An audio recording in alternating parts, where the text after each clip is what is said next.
Meetings Act is in the notice of the Times, the Trenton County newspaper, and posted on the first floor bulletin board at City Hall, and filed with the City Clerk's office on July 1st, 2006. The agenda for this meeting was mailed, posted, and filed on March 16th, 2007. Madam Clerk, please call the roll.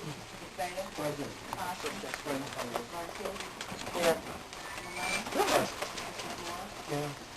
Here. Yeah. Thank you. Just for the record, before we get started here, a couple of notices. With regards to the agenda, the 5 o'clock portion of Housing and Economic Development major project update, appearances by Mr. Alan Greenwald, Director of Housing and Economic Development. That will be canceled this evening due to illness by Mr. Greenwald, and that will be replaced by a presentation this evening with regards to the CityNet website. Presentation that will be done by Mr. Kent Ashworth, the Public Information Officer. For the record, this meeting is being filmed for preservation history by Mr. Paul Harris, and she's giving himself accordingly. I'd also like to make notice that, for those of you who are not familiar, Mr. Jesse Brown passed away. Mr. Jesse Brown passed away. Mr. Brown was a major volunteer in the North Ward, the great historic North Ward of the city of Trenton. He was the founder of the Greater Trenton Junior Golf League. All he did was volunteer with kids. He was one of the coalition members for the Million Man March. And he was very, very, very instrumental in the North Trenton Crime Watch, which works off Suits Avenue. Okay, lastly, if I may, many of you know that the Trenton High girls were not victorious in They did a phenomenal job. But they are champions.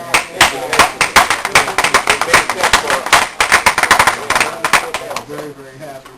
I practically lost my voice cheering, but American Convention wanted to have a sponsor parade on Saturday, March the 31st, 2007.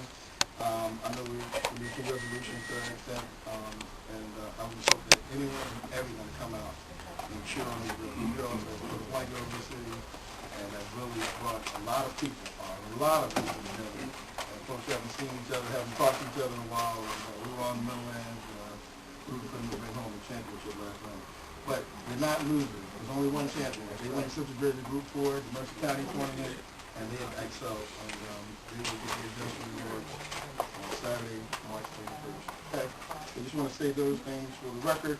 Let me take this opportunity also to welcome back Councilman Manuel Segura. Mr. Segura, God bless you, man. He is dealing with some serious health issues right now. He will be okay. He's going to be around for a while, to that extent. Thank you, sir. Some of us know the pain that he's dealing with, some discomfort that he's having. So we wish you well, man. We're glad to see you back. Certainly, if you need to get up and walk around or do some cartwheels, do some jumpers, you're more than welcome. But welcome back. Thank you. All right, first order of business this evening is the Trenton Parking Authority. We have one appointment, one vacancy on the Trenton Parking Authority Board. Let me be clear to that extent. There's a couple candidates who are present this evening. Ms. Tawanda Wilson, who was nominated by Councilman Gino Malone, and Mr. Harry Reyes, who was nominated by Mr. Manuel Segura. Also, I have a letter dated from sent forward to Councilman Gino Malone and Mr. John Petchy, dated December 14th, with regards to the former Commissioner Alexander Cerrone's position entitled, whose current position on the board has vacated, expired, and he has vacated the board as of January 2007. However, the executive director, I guess, was writing a letter on Mr. Cerrone's behalf. Yeah, I believe it went to the clerk. Well, okay. I just have to put this going by what I said before. But he stated that he would like to. Okay.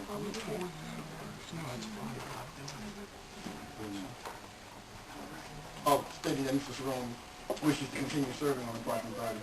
Let me also be clear to that extent. On January 10th, 2007, there was a letter forwarded to Mr. Cerrone at his address stating on behalf of the council that we extend our sincere thanks for his commitment and dedication to the Trenton Parking Authority. As you were, his term expired on January 6, 2007. At this time, council was selected no appointee to serve on the Trenton Parking Authority. We've made 2 appointments already. I believe you recall Ms. Cheryl Badger and I believe Mr. Walter Smith. Walter G. Smith was appointed to 2 positions, and now they have 1 vacancy left on the board. Mr. Long, did you want to make a comment with regards to Mr. Durant? Yes, the only thing I would ask, Mr. President, is also that Mr. Cerrone be given the opportunity to come before this body and present his resume also, as we've done in the past with former other boards that individuals wish to continue to serve prior to us making the decision on whether or not to replace him or once again renew his term on the parking authority. Okay, look, I'm going to ask you to put that in the form of a motion. Just on behalf of Mr. Cerrone. Mr. Cerrone, I believe, has served at least 2, if not 3 terms or more on the parking He authority. has served quite a few terms So on that parking I believe he has about Probably not as many as Mr. Allen, but I know he's served. I believe he has at least Quite a 20 bit years of on the terms. parking authority. That could at least. Now, and I want to be clear, just with regards to council appointments to boards and or authorities, that is exactly what they are, council appointments, whether they're nominations by board members, at-large members, they're appointments by council appointments. 2, with the longevity that Mr. Cerrone has on it, he can start probably collecting a pension. But to that extent, in order to have new people bringing fresh and new ideas, unlike we are elected, we have to go out every 4 years and ask for support and garner support, and the public votes as well. There are appointees that serve at the pleasure of, and there are other people I know, such as you candidates this evening, who are here to express interest. But I would ask you to put your request in the form of a motion. If anyone, if council, I don't want to take that pleasure myself to say yeah. Mr. President, then I put in the form of a motion that the courtesy be extended to Mr. Cerrone as all past and current serving board members be notified of their term expiring and the ability to come before council with a resume and letter of intent to continue to serve. Is there a second? Second. Okay. Properly second by Mr. McPhail. Just for roll call, please. DeFeo. Yes. Thompson. Yes. Yes. Yes. Yes. Ms. Staton. Yes. No problem, no problem. So we will, but nonetheless, we will interview candidates this evening. Right. And I'll give this letter to the clerk's office, excuse me, can you give this Mr. Carabello, excuse me. Mr. Carabello, can you forward a letter to Mr. Cerrone, inviting him to our next public meeting, which is a conference meeting next week, following Tuesday. Okay, we have 2 appointees up, Ms. Tawanda Wilson and Mr. Harry Reyes. If I can just invite Ms. Wilson up to the front table, please, can you find your mind, Ms. Wilson?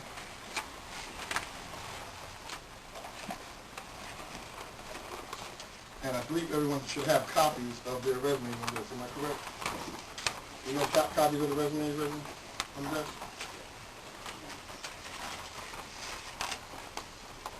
The copies of the resume on the list. I think if you don't come across it. Okay, Ms. Wilson, let me take this opportunity to welcome you. Thank you for coming. Can you just please state your name and address for the record, please? Sure. Tawanda Terry Wilson. The address is 817 Maria Avenue. That's in the city of Trenton. Thank you, Ms. Wilson. Let me just, on behalf of the council, thank you for taking time to come out. Thank you for taking time out of your business schedule to come here this evening. Just to give you just a brief synopsis of the Trenton Parking Authority. It's a quasi-agency, meaning in but not of the city. They have their own staff and board of commissioners. They control multi-millions of dollars in parking revenue for downtown. They're very instrumental with regards to downtown development, as well as maintaining the garages and building new garages and forwarding money to hotels and all kinds of different projects we have going on downtown. It is a corporation in and of itself. It is run by an executive director, company executive director named John Pesci, who serves at the pleasure of the board of commissioners. Basically, as an invitation or a nominee as a great council from the East Board, Mr. William Malone, you just give us a brief introduction of yourself. We have your resume here, tell us what you do, what you think you can bring to a board and or a commission of this magnitude, And I'll open up to see if any members have any questions or comments, and we'll go from there. Okay. Thank you very much. You're welcome. I currently work for the Motor Vehicle Commission. I work, serve, volunteer, and own a home here in the city of Trenton. My children attend the elementary, junior, and also the high schools here in the city. My husband and I both volunteer in the city through a brotherhood and sisterhood organization, so we're always looking at ways to give back to the city of Trenton. We always let us remember our roots. Some of the things that we do as volunteering and show our support for the city. We have book bag giveaways for the kids inside of the city. We do an annual cookout in Garfield Park in honor of a resident that passed away, Sylvester Shoot McGee. We also plan to give out scholarships. So those are some of my things that I like to do for the city that I love and that I grew up in. I'm also president of the Villa Park Civic Association. So that just goes to show how much I want to work for and continue to give in whatever aspect that I may. What do I bring to the table as far as the board is concerned? My ability to work well with a group of people or alone, my ability to work well under pressure, my ability to hear and acknowledge the ideas of others, even if they are not my own. I work with integrity and for the agenda of the group's best interests and what their goal is. I can agree to disagree and compromise when necessary, and I am not at all pressured to make buddy decisions, but to stand behind those that will benefit the city. So if there are any questions. Thank you very much. You're quite welcome. Mr. Malone, I mean, you brought this outstanding young lady to the table. Any questions to ask her? Well, I think, Mr. President, if you speak to individuals that belong to one civic association and the organizations that she is part of, they will definitely state to you that she is a leader. I've seen Tawanda in action on issues that have been hot in our ward, issues in particular in the Villa Parks Civic Association, and she handles herself very, very well. I really have no questions for Tawanda because we speak on a daily basis, and I will affirm her commitment to not just East Ward, but the city of Trenton as a whole. And I have no questions for her. Thank you. Mr. Segura, any questions, comments for Ms. Wilson? Actually, no. Until today, I didn't know that this young lady was fine for this position because she's dynamite. I'm very familiar with her outstanding, work in the community. But I have no idea, if I knew of you, then my buddy Harry, would be in second place. But, thank you, Manny. Thank you. I gotta be honest with you. Thank you. Let's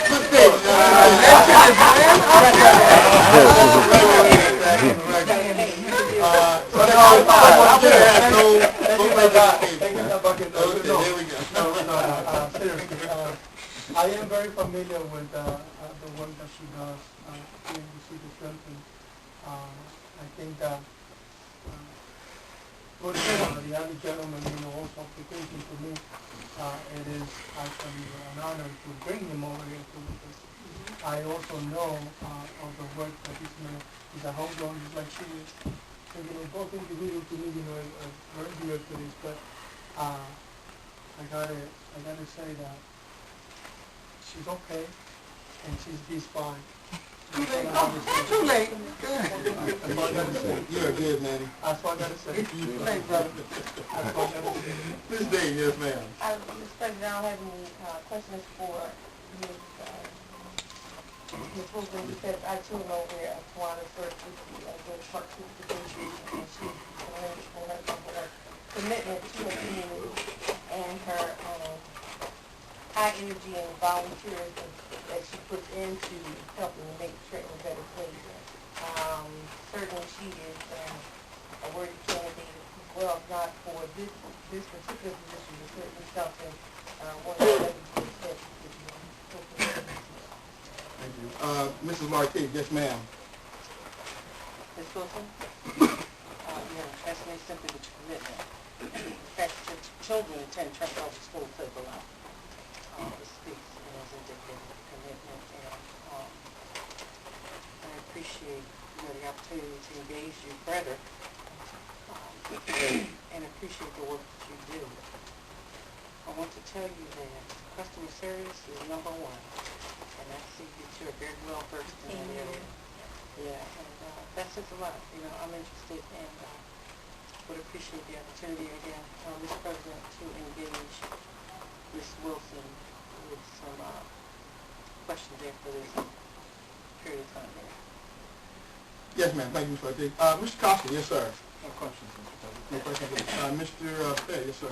No question, Mr. President. Just a comment. So your resume and your presentation, you stand on that a lot. So no comment from you. Thank you. Just echo the comments of all the members. Ms. Wilson, we know you. It's hard to talk to somebody that we don't know. Had we not known, I think we probably have a variety of questions. Other than, the only other question I would ask, I know it's not in your resume, and I don't think it's in Mr. Reyes' resume, but I will ask with regards to any experience or knowledge or understanding of dealing with a corporation that deals with millions of dollars and deals with contractors, dealing with engineers, attorneys, planners, bond markets. Some of that stuff scares me. I don't know what the impact it may have on you, but this is a major financial corporation here in the city of Trenton, and we use that to some extent as an economic engine for our downtown area. Any thoughts with regards to stepping into a role like that? Well, Trenton is my city and it's my life, so I'll just start with that. But what I can bring, I understand that a lot of people need to come to the city of Trenton if they want to participate in some of the activities that we offer, both during working hours and also after work hours. But I do understand that parking is an issue. Absolutely. So with knowing what we have to offer and always understanding negative things that are always said about our city, it's kind of frustrating. So the only experience that I can honestly say that I bring would be my customer service experience of 15 years, my ability to work and deal with a variety of people. I do work for the Commissioner of Motor Vehicles, and in that sense, I do deal with a lot of officials, governors, so I can actively liaison, and I'm also able to articulate the needs of the city as they apply to the board. So I would hope as far as the finance, I would just have to take my experience with the Villa Park Civic Association as far as working with the board, but I would have to be tutored, and I am open to learn, and I would accept it as a challenge. And if I didn't say this, I think just under state law, I think it would be submitted to financial disclosures with regards to any relations, finance, property holdings. We're all governed by that, and I believe all members are ethics from a standpoint and financial disclosure standpoint. Because the mantra of this council is Mr. Costa? Transparency, sir. Transparency. Thank you very much for your time. We will be in contact with you via mail with the decision. But thank you for taking time. And certainly, I probably should ask this last question. I want to be consistent. If not selected for this position, will you be amenable for other positions on other boards and councils? Yes. Okay. I thank you very much. Just Thank you very much. thank you, God bless you. guys. Have a good day. All right. As Ms. Wilson prepares to vacate the first seat, Mr. Harry Reyes.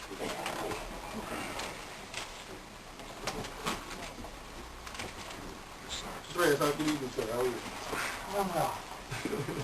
Please state your name and address for the record, please. Harry Reyes, 218 Renfrew Avenue, Trenton, New Jersey. I think with due respect, it's Dr. Harry. Dr. Harry. Dr. Harry. Okay. I assume you heard the intro, so I don't know if I need to necessarily go into anything else, but unless you need that, then Absolutely not. but for the record, you just give us a brief introduction of yourself and some of your experiences. And members, we have Mr. Reyes' resume before you. Yes. Okay. Thank you, Mr. Reyes. Yes, sir. I currently work for the Division of Addiction Services. I serve as the Director of Licensing and Construction. And in that role for the last 45 years, this has been my introduction into state systems for the Department of Community Affairs, the issue of economic redevelopment, the issues of working with cities on zoning, and the issue of allowing individual agencies to operate in terms of drug and alcohol facilities, whether residential or ambulatory, has put me in front of councils in other districts and in other cities with regard to opinions and opportunities to assist in the development of ongoing services for the community or in the support of the municipality as it comes to moving services to other locations. I am a product of the city of Trenton. I have worked as far as New York City. I have gone as far as Fort Washington. I have consulted as far as Florida. I come back to Trenton. I've always been in Trenton and remain in Trenton. My commitment to myself was to work on professional development and to encompass myself as a marketable income-bearing individual, so that as a child, as I have a wife and 2 kids, I can provide for them. I am now at that point where I'm able to now look at the city and stop taking those comments that I make about the city and what happens after 5 and actually try to do something about that. That is me. You look at my resume, I have a strong healthcare background. It's an easy fit in. I worked at the Crisis Center for 10 years prior to that in mental health and substance abuse throughout my whole career. I serve on the board of the Henry Johnson Health Center in that role, operating an $11 million facility. I'm aware of needs of the city. I'm aware of image. I'm aware of what needs to happen to serve the community better. I am at that point where I think I can do what's needed to offer the opinion to help the city grow. Thank you very much. So we'll open up the comment, since you're aware, a nominee, the Councilman at Large, Mr. Manuel Segura. Maybe any comments or questions? Yes, So sir. I think, for someone who I think you're offended with. About 15 minutes ago, you go, right? Yeah, I might not be done now. Well, you know, all kidding aside, I tell you, I'm very, very familiar with this individual for a long, long time. I don't care to say, you know, the years, but it's somebody that is very committed, you know, homegrown, like you said, you know, city of Trenton. And I know this individual cares overall because, you know, the fact that you're going to serve at any capacity, especially volunteers, when you are a family person, it means a lot, you know, to try to give that time, you know, and commitment to just to help where in areas such as in social media, we know that the decision that has to be made at that level sometimes is very, very important to all of us in the capacity that this individual, you know, might be. I'm saying that I'm very honored to bring this individual before us, and I don't need to ask him any question because I know who his eyes are, and I know his capability as a professional, as a human being. So that's all I gotta say. Thank you, Mr. Segura. Ms. Staten, yes, ma'am. Thank you, Mr. President. I actually enjoy a personal relationship with Mr. Reyes. We go back all the way to Mr. Reyes, way back. And I too was very familiar with his commitment to the city and his volunteering, and not only within his neighborhood, but throughout the city, especially with regards to the addiction services, the prevention, the intervention is prevention piece of it. I am confident that he will be an excellent job serving on any of the boards, any of the city boards that we had openings on, and it is without reservation that I begin to see that this position is needed today. Thank you, Mr. Staten. Mr. Bethea, followed by Mr. Costa. Mr. President, I have any questions for the gentleman. Thank you, sir. Mr. Costa? Mr. Teague, followed by Mr. Moore. Mr. President, a wealth of knowledge in the administrative area background. Nurture mental health experience, which I'm sure you'll need dealing with the parking situation.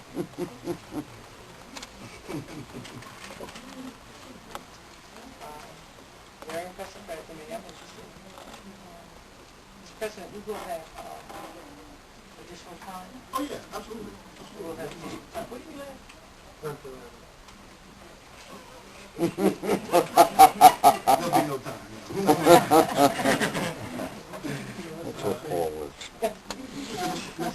Not fair to you.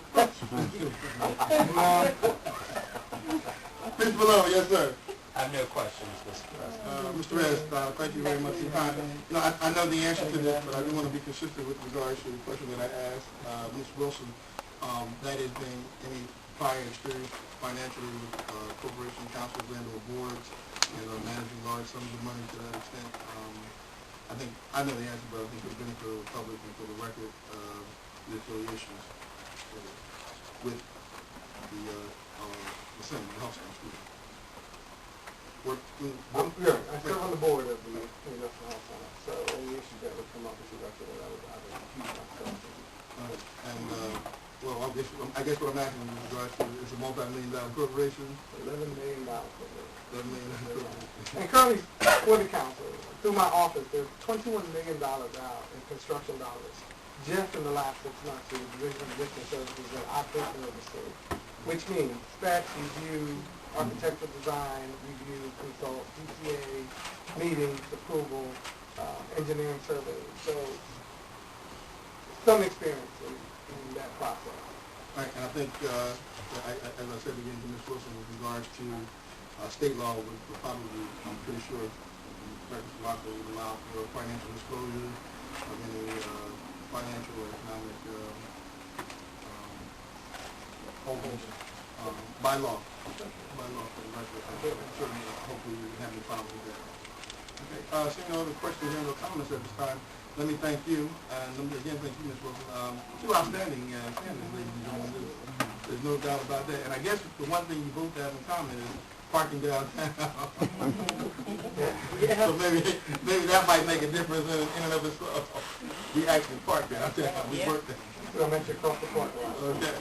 I thank you very much. We will correspondence with you now. Thank you, Ms. Wilson. You certainly out the state you like. I'm still working. Okay. Excuse me.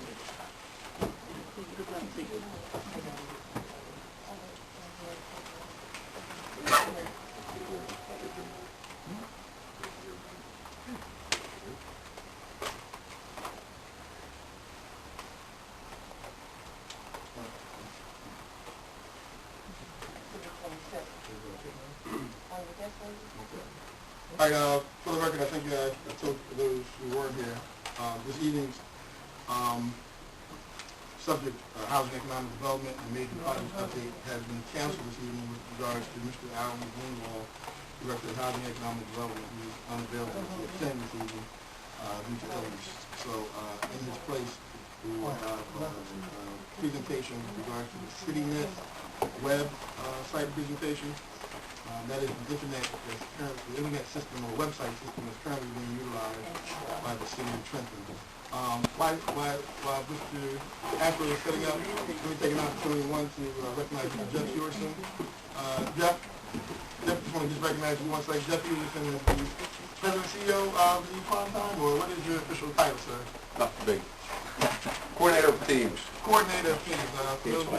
This is the man who is behind the Prime Time National High School Basketball Tournament down in Slotting Bank Arena. Had an opportunity to attend again this year. Outstanding competition. And the number of teams. I guess you're the one responsible for bringing LeBron James to Trenton. You were there, you know that.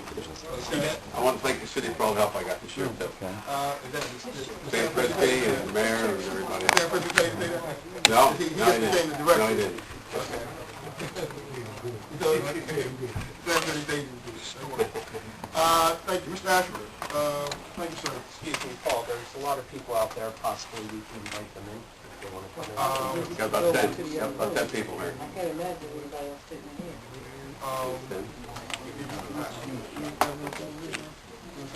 We have a couple of seats if people want to come in. Come on in.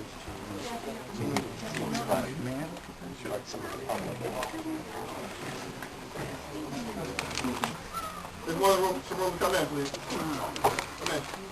Folks want to come in? Thank you.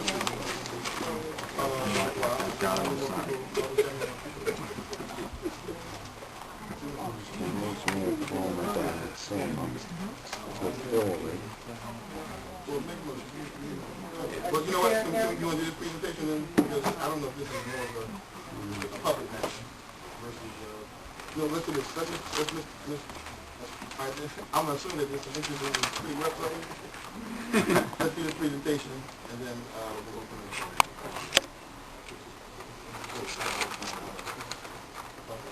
You know what? This is a news on the last couple of years.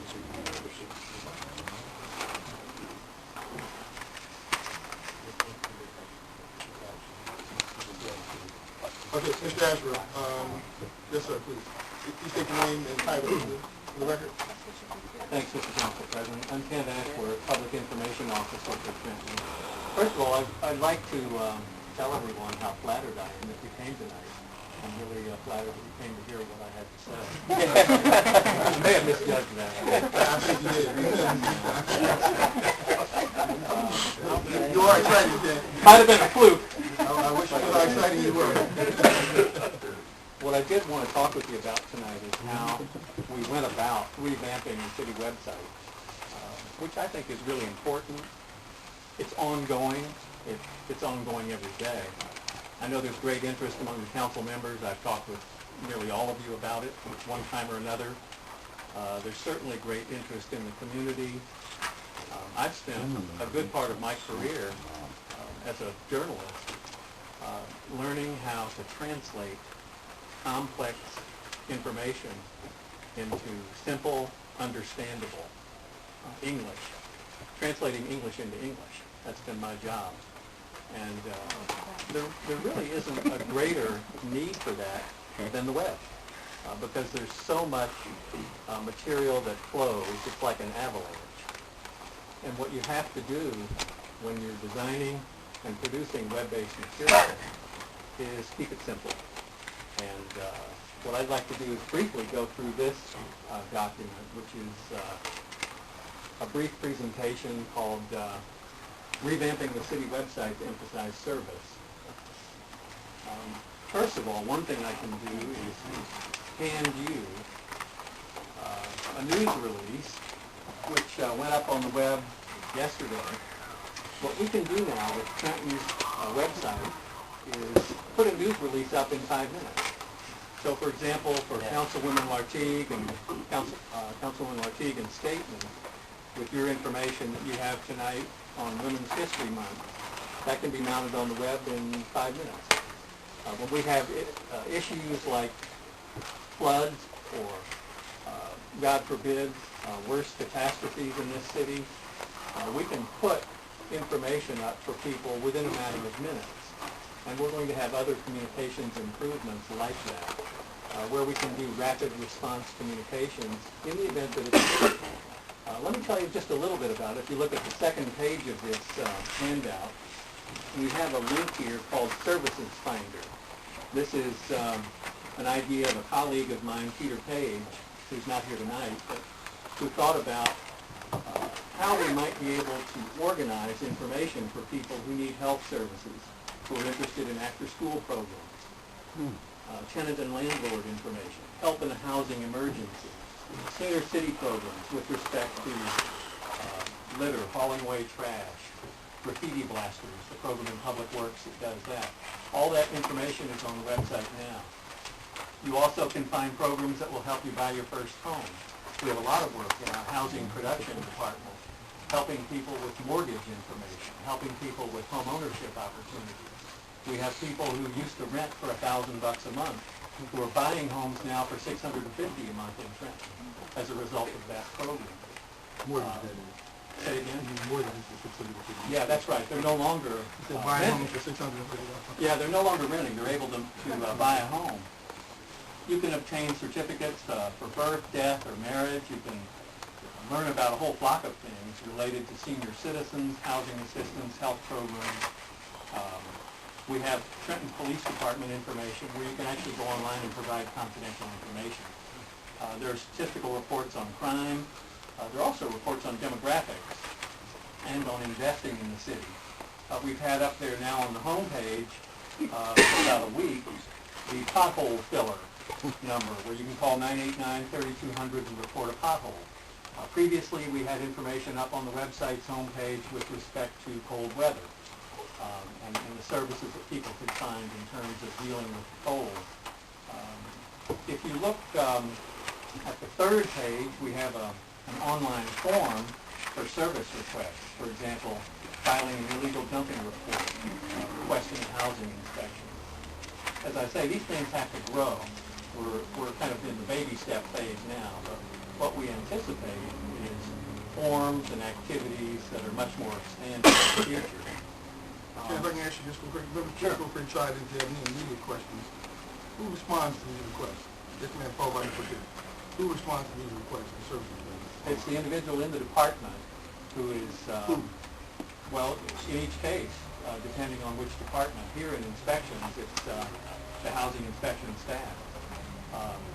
So if a legal dumping report came up on the service request line, someone In inspections, well, first of all, each department has a web liaison, okay. and that individual is actually tuned in to the activity every day.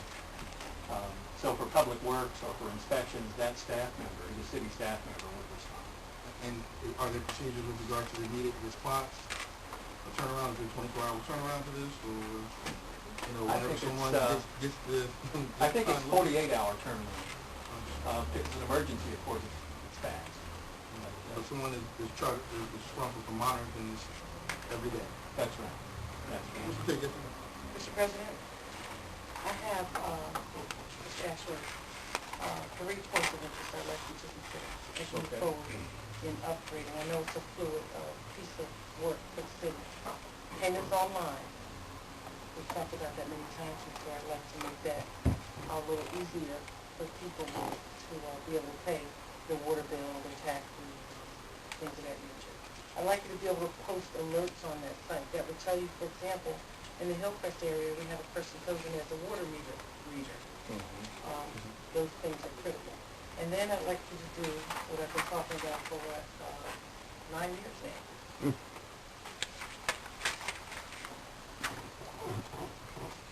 Do a little bit more to market the city on this website. You have a wonderful opportunity here where folks are going to be using the website to access certain things in the city.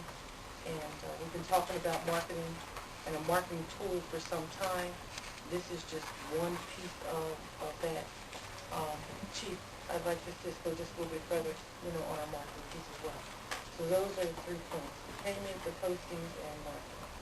Well, they're all 3 critically important, and we're working on all of them. With payment online, we've costed it out, and we have a timeline so that we know how long it will take and what it'll take to put that in place. The marketing piece is, you might want to turn to the next page. I did a section in this called Going to the Well. And what we did to build this site is look at some other places, I was thinking Mr. Fowles talking about insularity recently where, the whole world is not in Trenton. You need to look sometimes to Waycross, Georgia, or other places where people are from and get good ideas. And we looked at the New Jersey labor site, which has some terrific human interest case studies. Right now on our site, in the Trenton in Pictures piece, you can actually go to that link and you can see photos of the St. Patrick's Day Parade, photos of the Mayor's Black Image Awards ceremony where we honored people. There is a plan in place now to put in what are called animated gifts, which is a rotating series of photos, so that you can focus on economic development and investment in the city, a marketing piece. So we're attentive to those ideas. I've heard you the last 3 years that I've been here and listened carefully. Some of those ideas are reflected on the site and also in things that we're doing homework on. The City of Houston site accommodates people with disabilities, has a link for content in Spanish, something we definitely need to work on. Cincinnati has a straightforward homepage, which really led to our services plan. I want to do this. I want to pay a bill. I want to... I didn't mean to cut you off, but I thought he had something immediate he wanted to ask you. In some of the other cities that we looked at, we grew other ideas. For example, the online services in several cities, the idea that you would, instead of having very long, scrolling, and in my view, tedious information about bureaucracy, shove that aside and put in, I want to find out about recreation opportunities. I want to learn about youth programs. I'd like to pay a water bill as the next step in that line of thinking and development. That was stopping from sending out so many team slips. How could I have ever gotten one? I understand. I don't get my kids and I don't get team slips. We also have city RFPs online, on the purchasing RFPs link. And we've looked, as you can see, I'm not going to go through all of this, but there are a lot of ways that you can use mapping, for example. We have global information system, GIS mapping, in the city. We haven't developed yet that part of a website upgrade, but eventually we would like to have maps on there. The other things that we have done is, if you look at go back to the first page of this, there's a left toolbar to this homepage that includes things like our city ordinances. Those have been up for some time, but anyone in the city can click on city ordinances, search on the topic, and get the exact text, so that you can immediately come to terms with whatever questions you have about city ordinances. There are also frequently asked questions there as well, which run the full gamut of city departments. There are also city departments. There's also the city clerk's office. There's also the city council with links to each council. So the point of it, in a nutshell at the end here, is what we really wanted to do is turn this entire website toward people who are interested, obviously, in services. And that's what we've begun to do. We have a good beginning, as the mayor said. We need to do a lot more. Simplicity is the key. Fortunately, in Peter Page and me, we have people who are experienced writers who can condense information. You can get our news releases there now. You can get news releases sometimes within a few minutes of when things have occurred. Instead of an emergency situation where there will be a long time elapsing, we now can mount things on the web because it's internet controlled from anywhere in the country, or really anywhere in the world. We can go on, the people who have authorization to go on, can go onto the site and change the information and update it immediately. That's a real benefit. What people are those? Right now it's just me and a couple of other people. But, for example, with the snow and ice, I was able to put up updates over the weekend. I wasn't even here on Saturday. I was visiting my aunt out of town, but I was able to put an update up. We're able to put weather-related information. There is weather information on the site, right on the home site.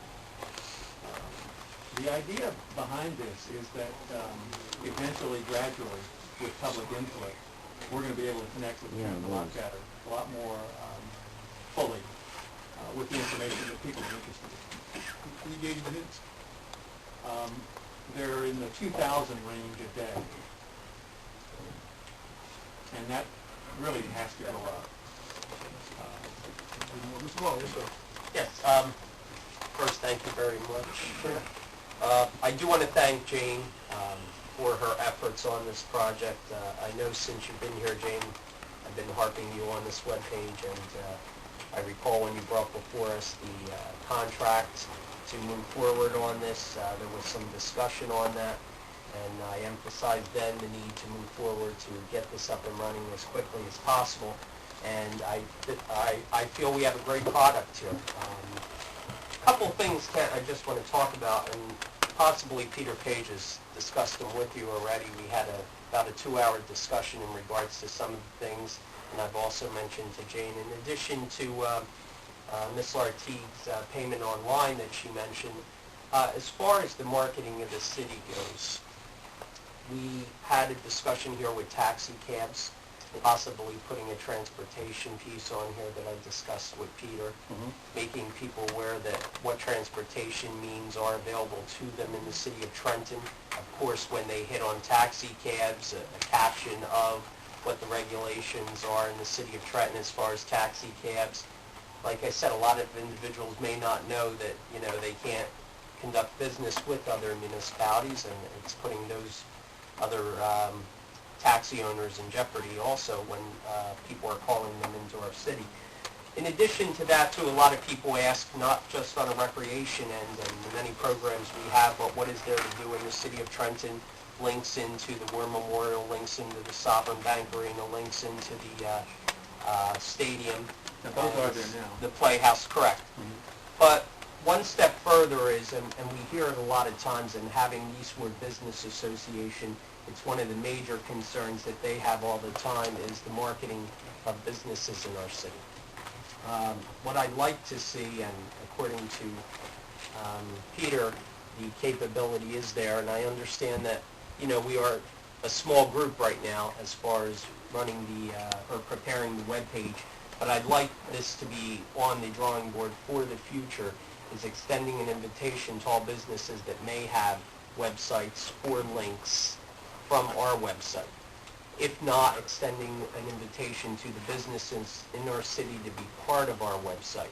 Whereas someone wants to click on dining, or fast food, or convenience stores, or even service stations, you know, they can click on various captions and either go to individual websites where we offer all the names of the businesses we have, a location, a brief description of services they have, or possibly a menu, hours of operation to assist businesses in our area. I think that would go a long way. In addition, this is going slightly elsewhere, and Jane and I have also had this discussion as far as I know that Peter was looking to put the docket online, copies of the resolutions online where you can physically click because they are scanned. So if someone wants to physically look at the resolution that council is voting on this evening, they have the capability of doing that. And also possibly in doing that, we could eliminate the large packets that the clerk's office has to give council on a bi-weekly basis. Considering that the city has issued us laptops, you know, we can either do it via a download on either a CD or possibly just email to us where we open the attachments. And it will alleviate the clerk's office from having to make the many packets. It also extends to the media the ability to look at the packets prior to coming here at council, and it'll save time, it'll save paper, and I guess we lease the machine in the clerk's office, so less usage on the copy machine also. So there's some of the ideas that I have that I would like to see eventually go into this. I want to commend you and Peter, though. You know, for a two-member staff, you guys have done a great job thus far. It's a very impressive webpage compared to what we had. I want to thank you very much. I think you guys have done a great job with it thus far. Well, thank you.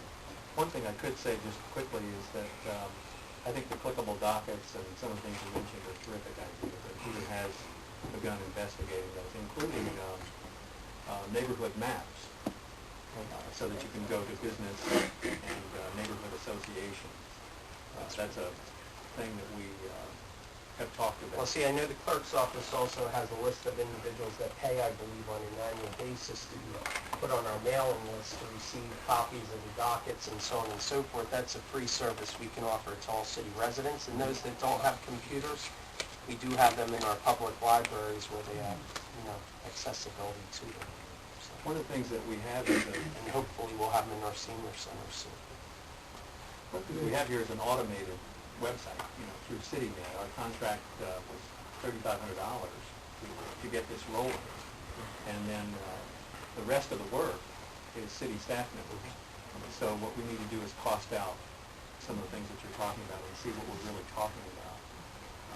But it's a terrific idea. A lot of cities do it. A lot of major cities. Yeah, I've seen it on other web pages. I look at a lot of different cities, and I talk with people through the U.S. Conference of Mayors, or colleagues or the mayors, to see, I mean our mayors, to see what some of the new vistas are. And that's why we put up this Trenton in Pictures link, you know, where you can have a photo gallery of major city events and activities. My idea would be to do Trenton Film Festival video, you know, or to have information from neighborhood associations, to do it by, in terms of the neighborhoods. Well, you know, many neighborhood associations already have their own web pages, so that could actually be a link. Absolutely. I mean, Peter is working from our establishing page. that. He is working on that, and I think we, you know, this is a really exciting marketing tool that is probably at the 10% level of its capability right now. Thank you. Mr. Bailey, yes, sir. Mr. President, I have no questions, sir. Before I go to our resident, internet expert. Just one of my immediate questions may be, I know I mentioned this, and I want to just make sure that what takes it. But with regards to all the information that you have, is it a possibility, could you look into the possibility of developing or establishing a kiosk system? Maybe a kiosk in Kirk Public Building, one in City Hall, for starters, one in our libraries, maybe coordinate with our libraries, our senior citizen centers, that would have that type of information for it. If you try to give us the cost of what it would be to have a kiosk that will have the city website downloaded on it, and we as a community service on behalf of the city. I would be curious to see what something like that would cost in terms of accessibility. Now, in a perfect world, that would be nice to have right out on the street corner. Someone got lost or want to know what was going on. Touch screen, put it up there. Absolutely. We have that on the wish list to cost out. Quite perfect. I'll be curious to see this. Further delay, Mr. Costa. Thank you, Mr. President. The city website's fine, but much improved from what it was previously. That was a low bar, though. Well, but still, it is a number of notches hit. It's about 3,500 so far in terms of dollars. That's the annual cost. Not hours. No, $3,500 is the annual cost for a contract for us to be hosted on the CityNet site, and they work with dozens of municipalities. There is additional cost associated with training, which is not in the $3,500. We've had web liaisons trained for all of our departments, and I also found that I was trainable. Very good. The council documents and agenda are usually up there, but not always up there prior to the actual docket agenda. Sometimes a little bit after the fact as well. I'd like to see, this meeting is being taped, this should be available on streaming audio on the website. It's already being taped. It wouldn't take much to do that. It'd be nice if folks could download it after the fact as well. I think that would increase it quite a bit. We could also do a video cast of these meetings and upload it to it. I'd also like to see, I think it'd be beneficial for the city and this is transparency, development plans up there. Once they've cleared the necessary hurdles that they need to clear. They actually are. Well, with maps and who the developers are, time frame would be nice. And associated with those, I think it'd be helpful to have some, and there's always a danger here, but to have some message board or forums to invite public comment on these development plans, get some feedback, suggestions, ideas. And you could do that to the site as a whole. I don't know if you do any follow-up in terms of the service request, whether you take a quick survey to find out how easy the site was to use, if they got the information they wanted to, kind of a follow-up, just to gauge whether the site's easy to navigate for someone with varying degrees of proficiency in this. But it's a great start, as the mayor said, and you need the first thing there before you can build on it. Thanks, Tim. Well, I appreciate those ideas too, and in fact, we'll get back to you. There are a number of those things underway, either on the site or contemplating. Yes, Peter's pretty proficient. Thank you, Mr. President. Thank you, Ms. Costa. Any other questions with regards to the city website? Thank you, Mr. Ashworth, for pinch hitting. We wish Mr. Greenwald well very soon so we can get some of the development projects. Also, Trenton is outstanding. Very excited. Thank you, sir. Appreciate it. Motion order to adjourn to the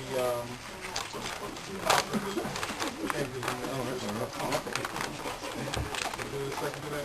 Second. We'll recess. Okay. We're going to recess to the conference room.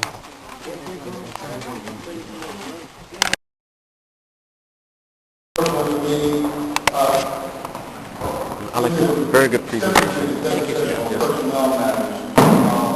However, there was some procedures that are granted in regard to, I can take this opportunity to go to special counsel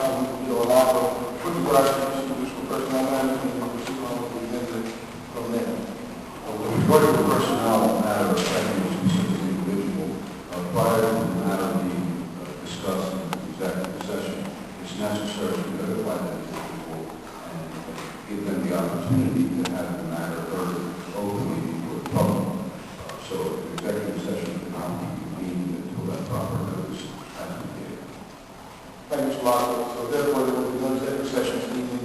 However, the general public may have the right to speak on any issue. They may show available. I'm going to also switch around into the civic matters first, and we're going to end up with public comments. So civic matters. Civic matters, Mr. Player. Okay, so we'll, Mr. Well, civic matters for the record.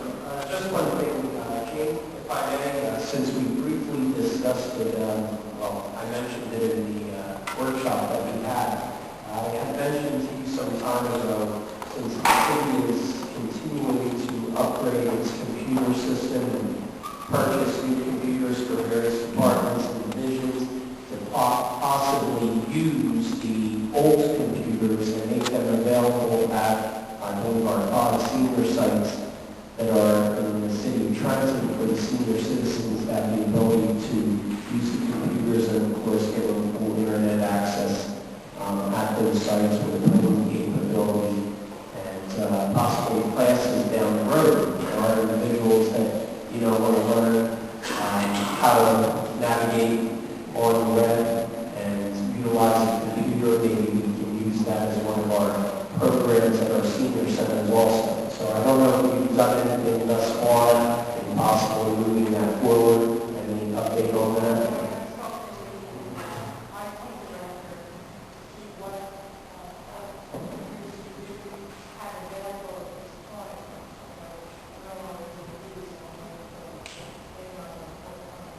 Okay.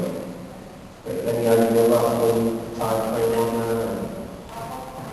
Okay. Thank you. Just for the record, because the council chambers, I'm going to have to ask the comments, just a question of the council mic for the record, and for the public to hear the dialogue and discussion taking place. Ms. Ortiz. Yes, ma'am. I'd like to ask public safety to put together a plan for the upcoming weather and some of the challenges that come with it. We don't have a word law, it's against the law.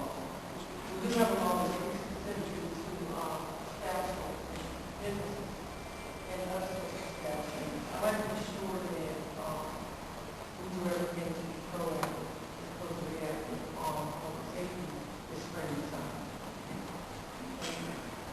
And like we said, that soon, very soon, whether it's the record or whether it's one of the students. Mr. Collins, President, 49 days in county, the personnel record. I wanted to find out how things were progressing and if there was a date that we might have this. for the record, I'm glad that I haven't said that today. I will make a copy, and I will have a copy and forward that on to you, but the individual council members as well. Thank you. President, I think the administration for that. I'll talk to you about the hotel from Mr. Gonzalez. And there's a debt payment coming up sometime, what impact that will have on the city. Actually, to the question, with regards to, we're going to reschedule Mr. Greenwald from that, right? Will we have that portion, and I probably should do that for next week, the week after, we have a minute to talk about that. Give the council update with regards to where we're at with that. Thank you, Scott. I'll get that information at a later time with the Greenwald. Right. Well, we'll have that as part of the communication, because I think we're going to hook it up to Thank you, Mr. President. Mr. Payne, yes, sir. President, I have nothing to do with this body, so. Thank you, and for the benefit of the public, I just want to mention, I didn't mention earlier, just some sad news to report, the passing of Mr. Jesse Brown, who they know from North Ward, who become the great Trenton Junior Golf, one of them, should have said, certainly a part of the Mini-Man March Coalition, as well as a founder of the North Trenton Farm March. They just want to just mention that here, and searches are being prepared as we speak to that. One last mention again, girls, with regards to the Trenton Central High School girls who competed last night against University City High School, and they are to be commended. On Saturday, March 31st, the city will sponsor a parade. We hope that as many of you are here will show up to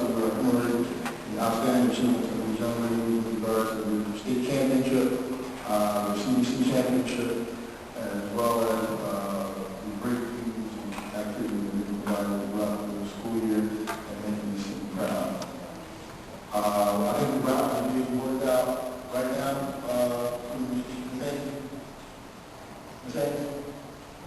I think Mr. Hickman asked a question with regards to the route of the parade. I assume that was being worked out, but I do want to say one thing, and I want to say it in verse of what I read. I don't know why I read it.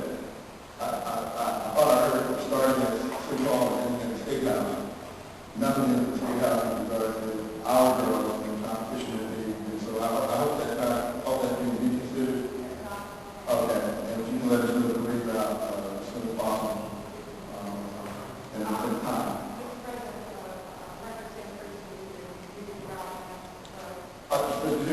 Yes, sir. Okay. That's good. And again, let me take this opportunity to congratulate you and publicly for the Astros attendance wedding ceremony.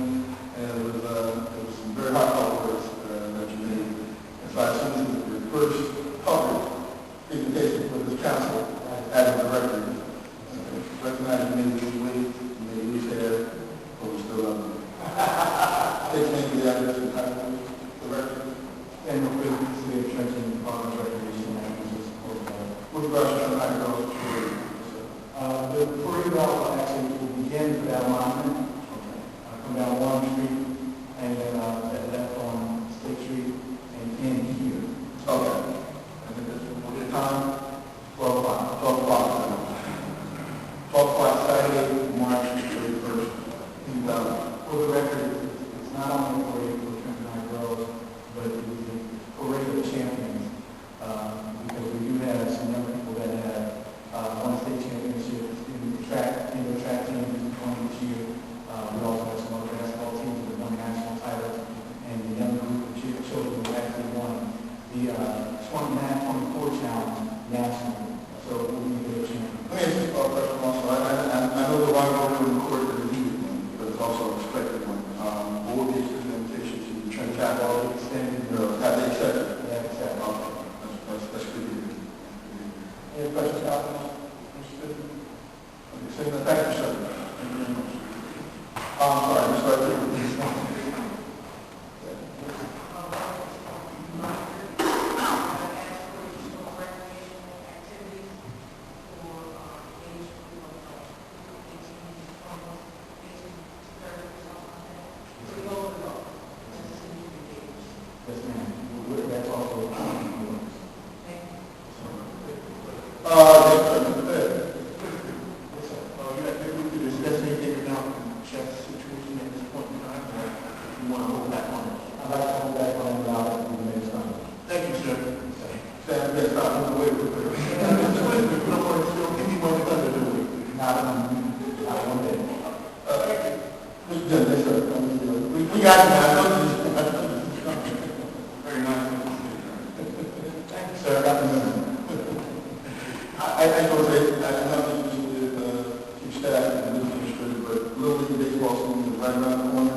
Before you make your comments, I have a number from the director of Economic Housing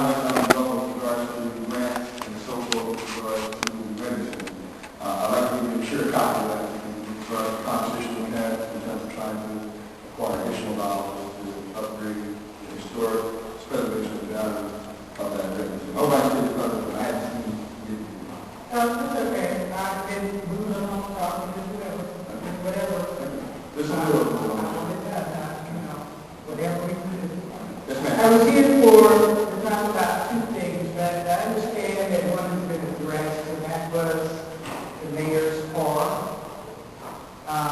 But you can help me if that's true. Yes. I don't have a problem with him having a car, but I have a problem with the car for the one we talked about last week, because he wants everybody to tighten their belts, and so he has to set an example and tighten his belt too. So if I got the information correctly, then it's going to be the hybrid car and not the Lincoln Town car, then I'm happy, and I hope it costs a lot more than 28,000. For the record, that's what we're stating, that nothing has been presented to the council as of yet. I haven't read the paper, I just heard this, and so that was my comment today. I have a problem with it. I have a problem with 28,000. That's more money than a lot of people get for income. They have to pay for a car, and like I said, I have nothing against it having one. I just think he's got to be more economical than $28,000. The other thing that I'm speaking on behalf of the seniors already, we're kind of upset to learn that our social service folks are going to be leaving the building and going to the downtown office. I've been told that it's a personnel matter, and so no information can be given to me, but a lot of the seniors are really upset about it, and they feel that it's an inconvenience for all of them to go to the downtown office. Number one, there's no parking. You never know when they're going to be needed. You could go home today and get mail, something that you have to bring for them to address it. They were always there. Now they're not going to be there. At one point, I had spoken to this school, a couple of meetings that we had, and it seemed that her intention was to, or at least spots, were to move them to the upstairs to expand the center, because we are large. I think that we have more people in our center than any other center in the city. And I just wondered what happened to that idea, and is there a reason that they really have to go from that center, or can somebody still stay there? I would just really like to put some comment on that, if it's possible. If it's a personnel matter, and you can't matter, you can't discuss it, then I can understand it. Now, I have spoken to understand it's a personnel matter. I think that's all that I'm saying, because that's all I really know. But staff has been moved over, is being replaced over there as well.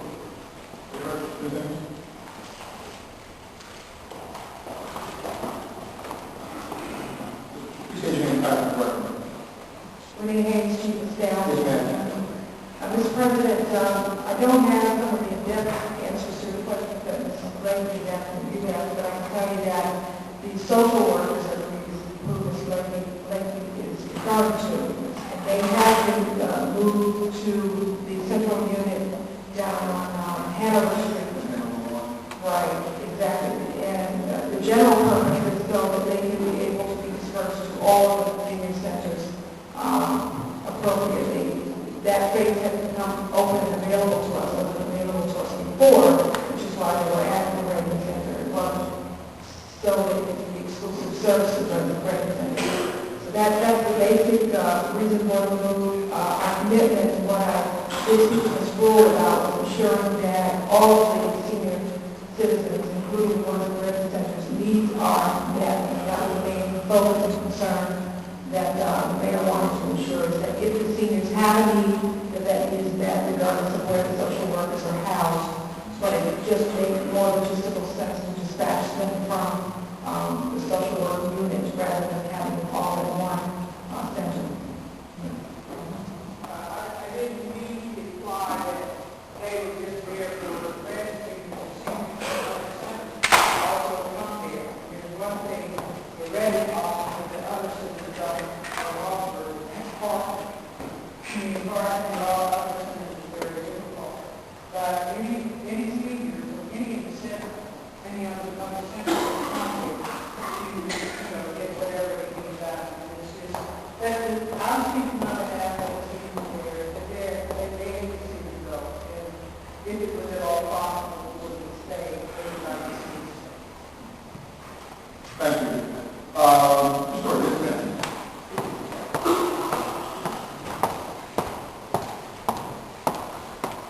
name and address for the record, please. Thank you. Stewart, 79 Lambert Street. Yes, ma'am. And I wasn't going to mention this, but to follow up with this this idea that social workers are just being removed and being relocated to downtown Trenton, I'm sure there's a reason. But once again, these decisions are made unilaterally. No one goes to ask the people who are most concerned, or to go in and say, we're thinking of doing this, let's have some input. I'm not a member of the Redwood Senior Center, but I can understand what's going on, and it shows a lack of consideration, really, that should be addressed. The thing that I want to talk about, I read the paper today, of course, who knows how accurate it is. I am very glad to hear that Mayor Palmer is considering a hybrid car. Actually, I think he'll get more positive publicity tooling around in a hybrid than he would in a Lincoln. One thing that does bother me, and I realize it's not council's fault, I have a distinct impression that someone signed a contract with the leasing agency for this Lincoln. It was then retrofitted.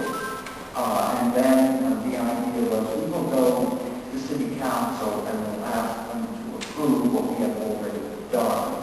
I certainly hope that didn't happen and I understood, because I find that a great insult to city council. And if that indeed did happen, then why even have a city council? As I said, I certainly hope that did not happen. But if it did, I, as a citizen, feel insulted from members of council. Thank you very much.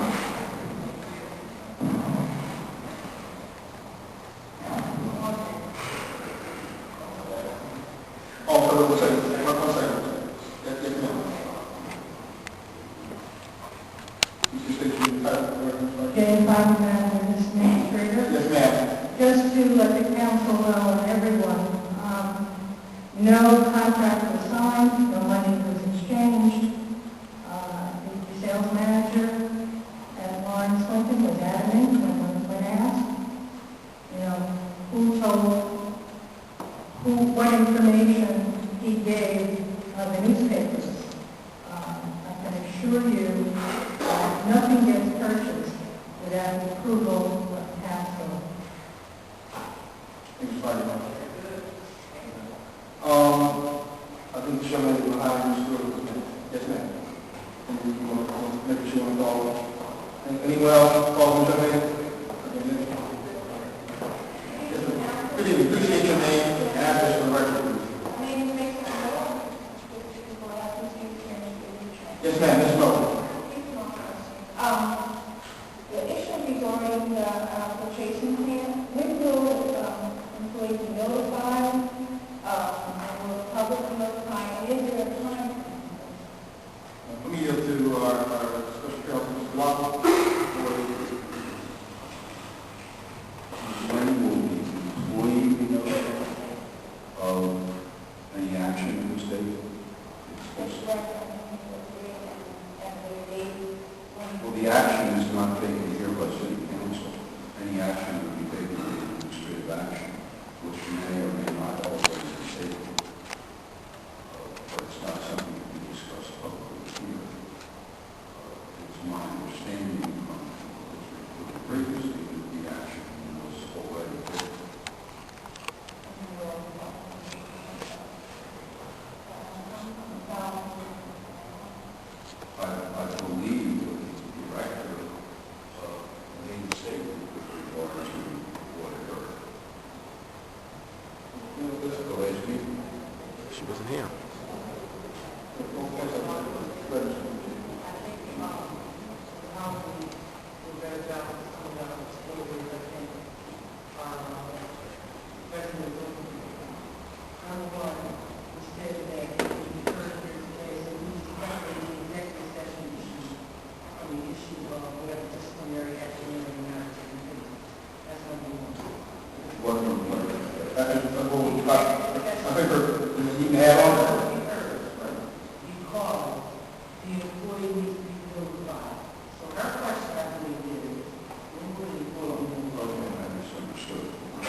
in fact.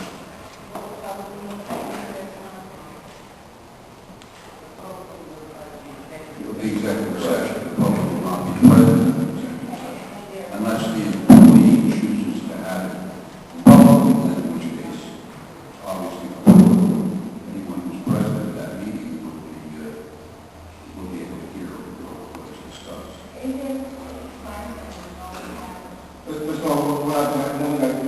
Mr. Jackson, if you just notify the employee as soon as possible so that we can put this on executive session. If you notify the employee as soon as possible so that we can put this on our executive session. We have executive session every Tuesday. The issue to be discussed at that executive session is presented prior to going into the executive session. So, as posted, maybe you or someone has to come to the meeting specifically to hear what the executive session is. So, if we follow procedures as soon as possible and notify the party when we go from there. I'm sorry, you had a couple questions, but thank you for the Mr. Jackson, appreciate your name back to work. Eric Jackson, Director of Public Affairs. Yes, sir. Mr. President, City Council, I'd just like to see you repeat again what I stated last week, that in the matter of the allocations that we do not identify those specifically for the personal matter, I'd like to again reassure this council that the citizens here at Trenton that the allegations that were alleged last week in presence were unfounded. I personally had an investigation done, and because of some appropriate actions did affect people, but not to the extent of what was alleged, the appropriate discipline was administered to that individual. I will not name, and I will say for the record that the maximum discipline allows the individual to administer the code at this time, and that if, for the record, if what was alleged happened, that would have been terminated. Lastly, it's important that I move to you and to those listening, and for the record, our voting system was never compromised at any time before this alleged event or what actually didn't happen. In fact, I want to say that we disinfect pouring the water on multiple levels. Prior to leaving the filtration plant, it's disinfected and coordinated multiple times before it gets into our distribution system. Once it goes to the filtration bowl, that whole 100,000 gallons of water is disinfected again coming out of the river. There has been, there is no public witness of our citizenry or the people that we serve through the water filtration plant. Mr. President, please just respond to the councilman's comment. So I know I'm not in compliance with the executive session, but I want to be clear with regards to inappropriate behavior of any employee as such, with regard to what was alleged or any inappropriate behavior that the maximum, not the maximum, but termination that need be or necessary to be a must be mandated in this area. I understand that there was a little compromise in the investigation, but the systems and the dollars and such that you asked for this council to spend, to maintain, to upgrade, to facilitate, to manage, there's no leeway for any employee who's not up on board with regard to maintaining that system. And any inappropriate behavior that even questioning or compromising the system should be dealt with severely.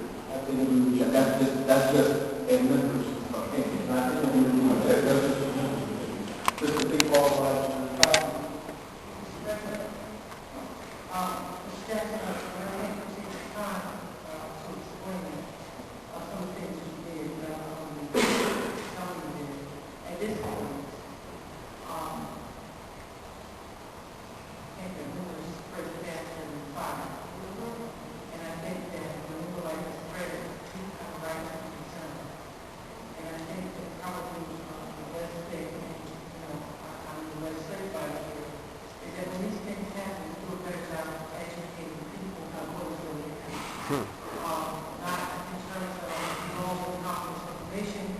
which legally, I think a lot of times today, it is a personal matter that we're not appropriate to discuss it. goes to that president of a legal counsel, I explained exactly what that is. We're not driving issues. Legally, we're not. And number two, the best information that the public gets is clear, simple. And here's the bottom line. Nobody's ever needed this water. Okay? And in the event that such a thing happens, the coordination process is one that will approach the next. That's all right. What I want to know is what I want to do. And I think that that's the clearest communication.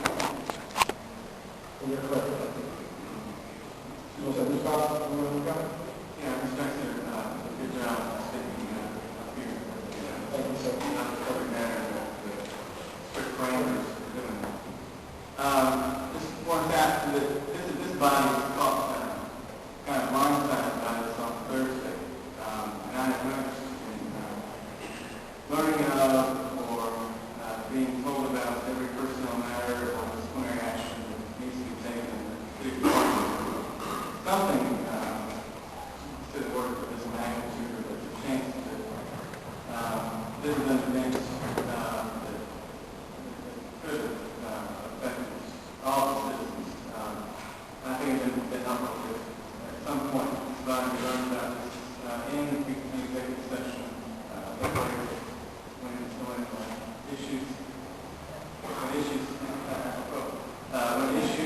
when issues came forward. We would have a better chance to differentiate between facts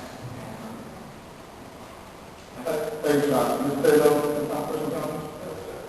I'm sorry. Mr. Taylor,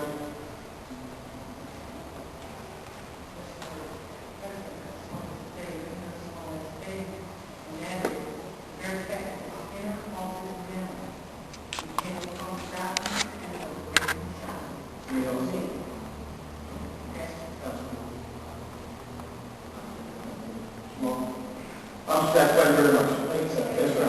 Reporting from my right here. Yes, sir. Followed by, anyone else like to be right? Followed by, yes, sir. Please state your name and address for the record. Nicholas Stewart, 679 Everett Street, Trenton. Yes, sir. Came here with the intention of letting you know my concern for the information about the mayor's car and the way it was handled. I think that some of the information that was being passed around may have been in this meeting. Though I would like to know that should that have happened, I am unacceptable. But I would like to commend the administration for considering the hybrid job. Other thing, I'd just like to know also that I have full faith in our city legal system.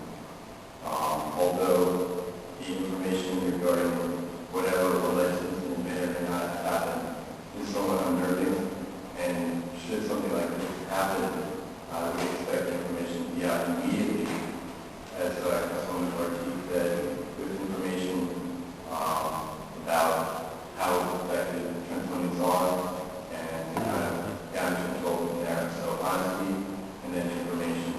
Thank you. I'm sorry. Yes, ma'am.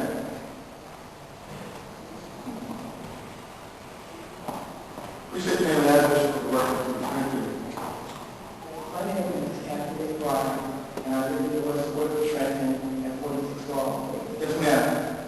Today, I'm here to ask the council, in light of the information alleged or inappropriate, what measures will be taken in the future about our filter beds? I have knowledge that there are cameras in the filtration plant in certain areas, but there are no cameras where the filter beds are. That's the first question. And the second question is, today is urine, tomorrow what? I don't want the council to think, hey, he didn't urine in the water, so that makes it better or it makes it put us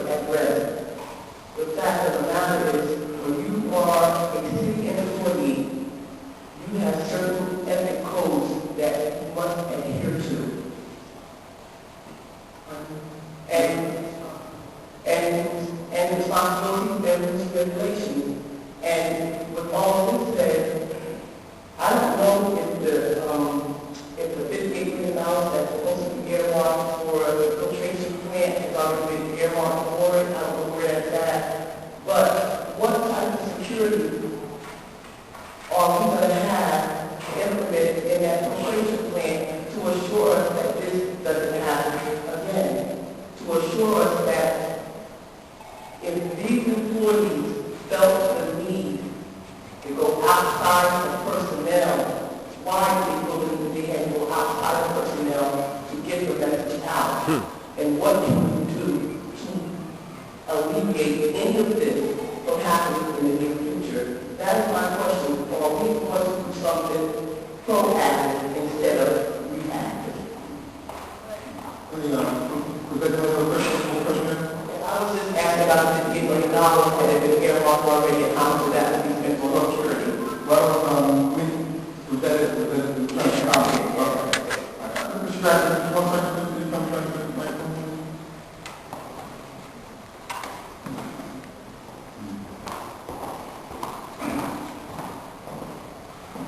Let me clear everything, comments, just briefly to Mr. Bryan, how this issue has come to council since the second, third, and beforehand, and we appreciate the fact that we've notified, although I will share the comments that Mr.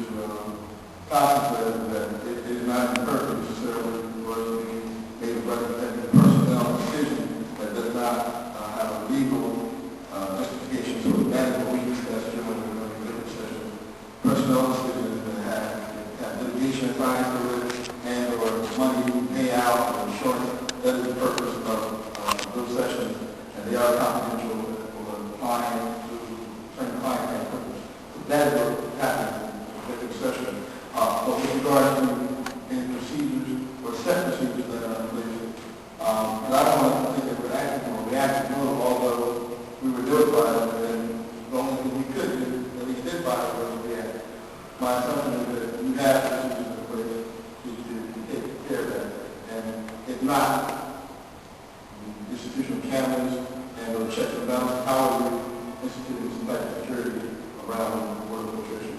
And then I guess, just for the record, allocation of $50 million is that being utilized for security? Mr. President, there are procedures in place, and in part, that is how it came to my attention.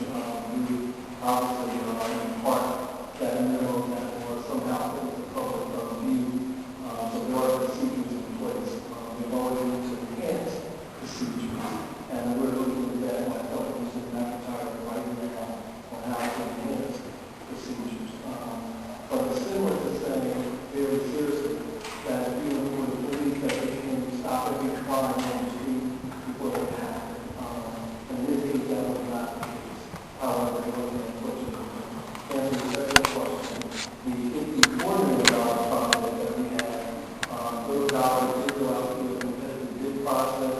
We did have a responsible bidders, and we did award that contract, a multi-phase contract that will help us do a couple of things like the filtration plant.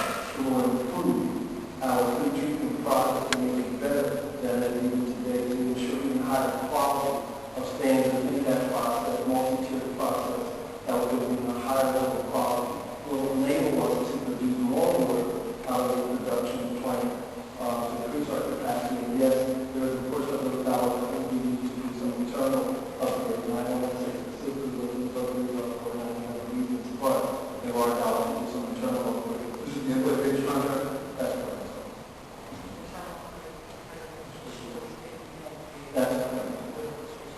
Internal and external safety precautions inside and outside the plant. I want to say this, Mr.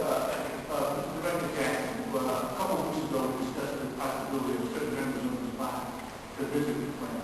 I think now is the time that that happens. Can we get together and make that happen? I've been calling for council to come in. Local coordinator, Mr. Yes, okay. And next week or so. We'll be happy to sort of do Any questions on that? Thank you, sir. Okay. Anyone else right here? All right, I'm moving for Commissioner, oh, Lord. You know, like that.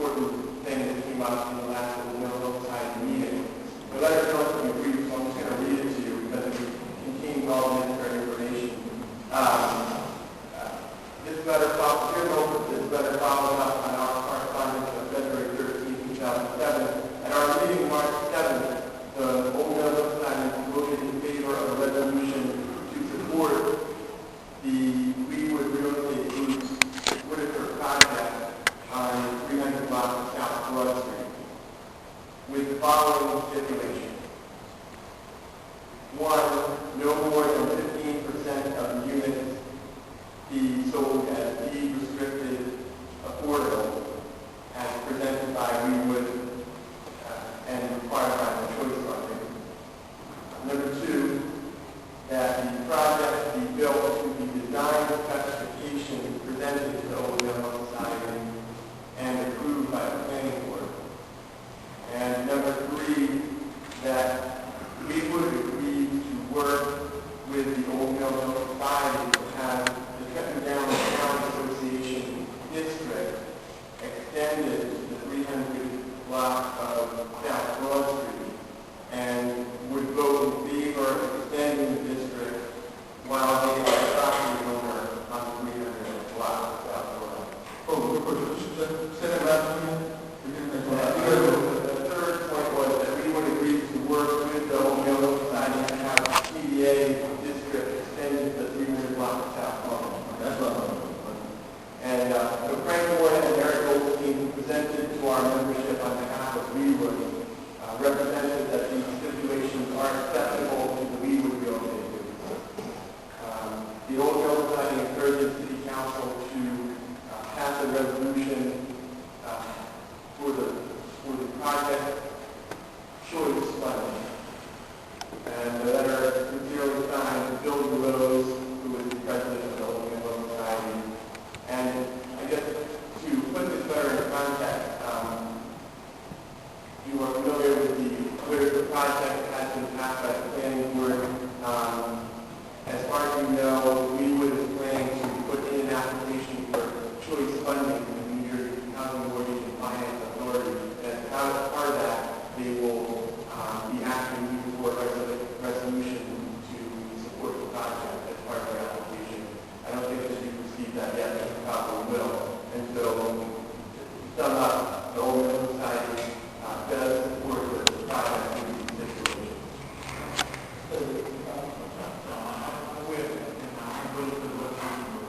Okay, great. As I said, you could always be copies of this letter. Yes, so I'm going to respond to the president. Thank you. Thank you, sir. Yes, ma'am. I got your mic. I'm getting it. Yes, ma'am. Yes, sir. Please state your name and address for the record, please. Thank you very much. You put my name. Yes, ma'am. I want to thank our Mr. President and also Dr. Jackson, the gentleman down, for coming around and trying to make out, they're still working on the problem that exists in the local area around the facilities that I had already spoken to them about. We're trying to really make a difference. And I'm just waiting for something to happen in reference to those wild overgrown trees and the things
I think it would be a good idea because no one knows when that moment has to come. Those few times I've been on the highway and I felt like stopping somebody's driveway when the truck dark. Don't do that, Mr. But anyhow, I would like to see that how many unmanned places such as this, and we can have a place set aside, you know, have a contract, you know, get fairly reasonable prices on driving residents that service areas. And I have a list, and I'll be very glad to forward to you in any way we need to do it throughout the whole state. I think it would be very beneficial, and it will eliminate a lot of problems. And also we want to, that's one issue. Then another issue too is that we have to work on these surveillance cameras. There's a whole lot of dumps that's still going on in certain areas. And speeding, and like I said, when I look at the cameras in these high-risk areas, once they start getting them pop up the walls and credit cards, I'm pretty sure that a lot of them feel are safe. And putting some crosswalks, that's another thing. We need several out there around that Rockland area, especially before they come down there and take you on the turnpike. And they come up that West Avenue, that New York Avenue and West Avenue. That's like every time they pass down here, and they have 40 taxis already going on that New York and West. So there's something to be done about that. And just get back to the police or have some type of system set up to, you know, eliminate people being injured or hurt or lost of life. I think it would be beneficial. And, you know, like I said, we want to spend out a whole lot of money for, you know, medical bills are really high. So whatever could be addressed there, you know, like particular issues, I certainly appreciate it, and I'm always available. Thank you, sir. Thank you very much. Yes, ma'am. Appreciate your name and address for the record. Thank you. My name is Stephanie Singleton, but I'm here on behalf of my brother Ivan Green, 28 Vine Street. She's a senior citizen, she's under weather. Her question is this, after reading the paper about the filtration plant also, she just wanted to know, having 7 sons, had one of her sons gone out to a public place and urinated, it was witnessed publicly. That was grounds for arrest, right? If in fact the law enforcement officer saw her, he or she could. We're not even a law enforcement officer, let's say a neighbor called. File a complaint and then for Okay, and that's criminal, that's grounds for criminal. Yeah, I don't know how much it's criminal, but it'd be fine, that's what I think it is. Okay, because it needs to be exposed to the felony, right? I'm not adverse to the law. Mr. Lawson, that's true. Okay. Well, I'm just using this scenario because basically what we all want to know is what's the repercussion of a public act of that type? And because the filtration plant was, I would consider that a public place, would you not consider that a public entity? Yes, this is public place of the public. Right, that's a public entity. Yes. And witnessing this public act and being displayed the way it was displayed, it just gives people the impression that this person is just being snapped on the wrist and that nothing's really happening criminally for this person. So we basically want to know what the outcome is going to be. Well, If the person want to be pursued further. I mean, I heard something tonight about personnel. Okay. No problem. We called the director of Public Works, stated that under his administration, it would be the stiffest and or harshest penalty they can do. And That's not fire, right? well, whatever the stiffest and harshest penalty may be, is allowed to be able to circulate. I don't want to comment on that. Okay. I just don't want it to be ignored and be brushed under the rug. She's really concerned. I mean, she's been doing the water in Trenton for 43 years. I'm 43 years old. And my mother has been here for 43 years. And I understand that filtration and different things rolled out with water or whatever, but like Mr. Drive said, it's during the day, what is it going to be? Well, let me say this is a record. I've lived in the city of Trenton for 42 years, which is all my life, and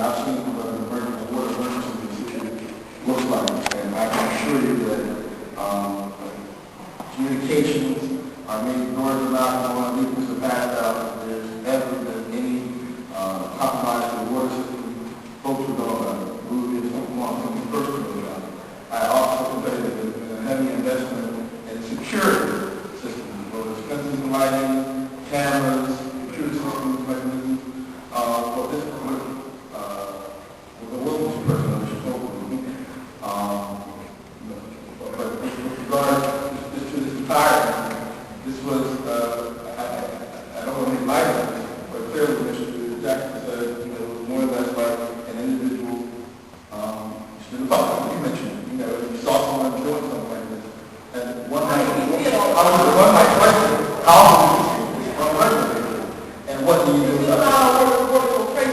Well, there's a difference. To me, there's a difference about the action, what I'm saying. It's inappropriate. It's inappropriate. And so we can only go on until we have an opportunity to get more information, at least presented to this council, that what we have been reported so far is accurate. Can I make a suggestion? You can just the council. Okay. Yes, sir. Are we professional with that, or that be public information? Mr. Lawson, regarding personnel disciplines that are related to public action, if there was a disciplinary action taken as a result of that action, was taken. Yes, sir. Yes, ma'am. Okay, thank you. Yes, sir. Mr. Williams.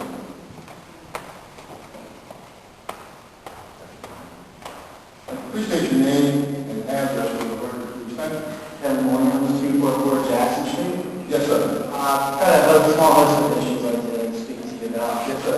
First is, as a resident of Millville, we're very excited that the waiver project seems like it's going to happen. And there was a great deal of discussion about how we'll make the project a success, fit in with the neighborhood, what kind of property will be located there, etc. Currently, the condition of Trenton South Road is atrocious. It's been like this for a while. It seems to be getting worse and worse. And as the build-up comes to hopefully break ground, I believe, later this spring or into the summer of the project, I think the city, and I don't know if this is something for inspections, public works, sanitation, what department, we really need to get more garbage cans out there to collect garbage. There's a multitude of food establishments there to take out. I think Third Tower, Trenton Street, food gardens across the street, plus people going to the bus stops. Chicken bones, all kinds of food everywhere, as well as regular debris. To make the street more attractive, and I think just recently, Elliot Parker from the Trenton wrote an excellent article about why people aren't coming into the city and staying for drinks, food, etc.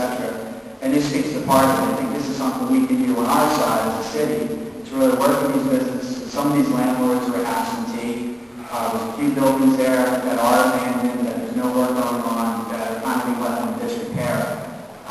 We very much want to see the city get involved with this. And it starts with something as simple as additional garbage cans that have garbage taken each week, or a couple times a week, and then work from there with some of these properties. Mr. Long, just remind me, advice to the order, there's a responsibility to the owner and operator of the convenience store, that there's a homeowner to put the garbage correctly. That's not being done. Should let us know there was an address that you needed, and certainly we can follow those inspections. I can tell you off the top of my head right now, there's a garbage bin located in between Katrina's and Cabello's Pizza Restaurant. There's one right over the block next to the hall. In between, I am not observing on urgent. Mr. President, just based on what you stated, it is also the requirement of the business to supply a receptacle outside their establishment. Respectful receptacle, not just a trash bag, it has to be a new receptacle. And I believe all businesses in the city were notified with a copy of that ordinance some time ago by the clerk's office upon renewal of their license. We have specific businesses that are not adhering to that ordinance. We may want to notify any member of council, specifically the members of council, or the office of citizen concerns, so that that business can get addressed. Okay? Mr. Burke, with regard to the garbage cans within PD, downtown zone, are we responsible for the receptacle, or do they have responsibility in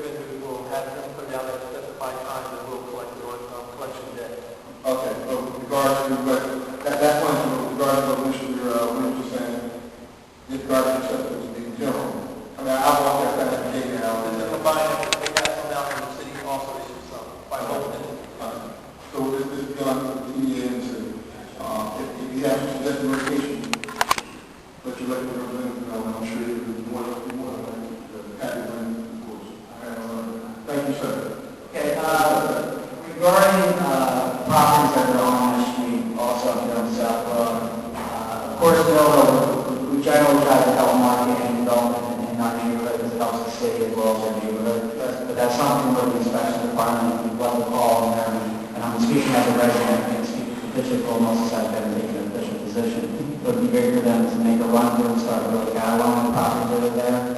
Because there are some, particularly just as you get past Fabulous Restaurant and one stretch of 3 or 4 properties where the Union used to be. That's one property that has been redeveloped. Public property? These are private.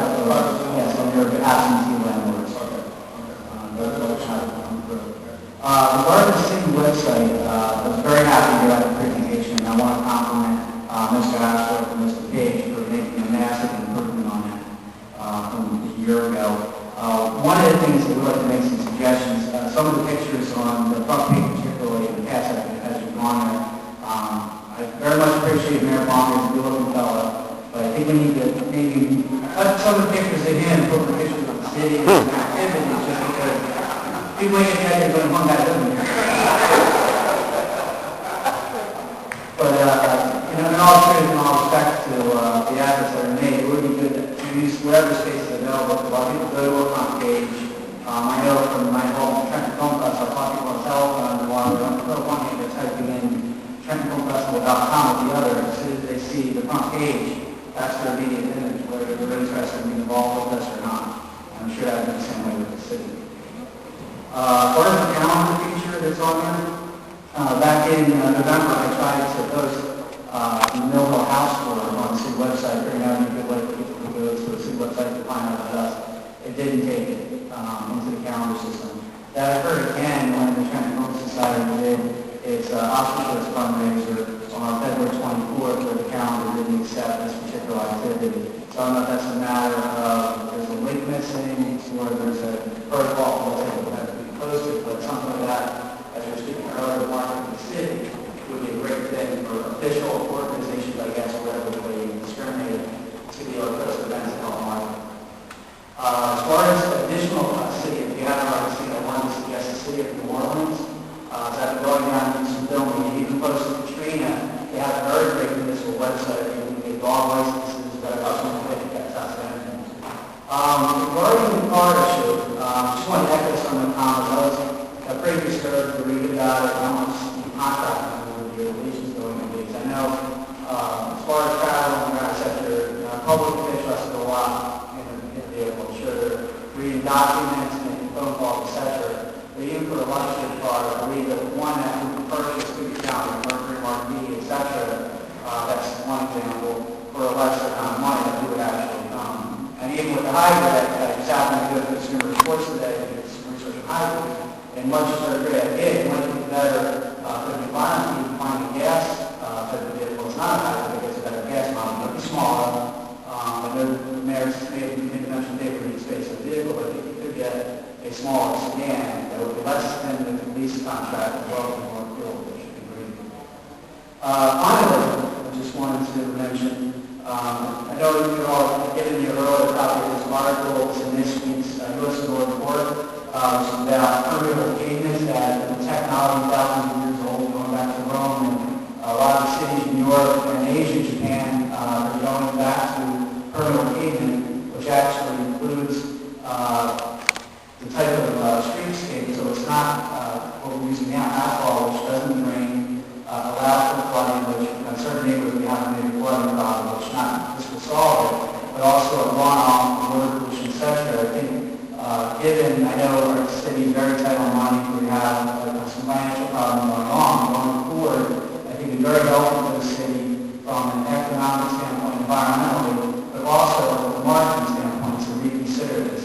One of the things when all the workscape was removed from East Main Street, not that that's the best environmental correction there, but it's true. We're back to the word to the right. From a marketing standpoint, marketing the city, and one of the things that's been great is this tourism push that we're all trying to get onto. When you drive downtown, you really don't get to feel this is the Columbus city. This city goes back.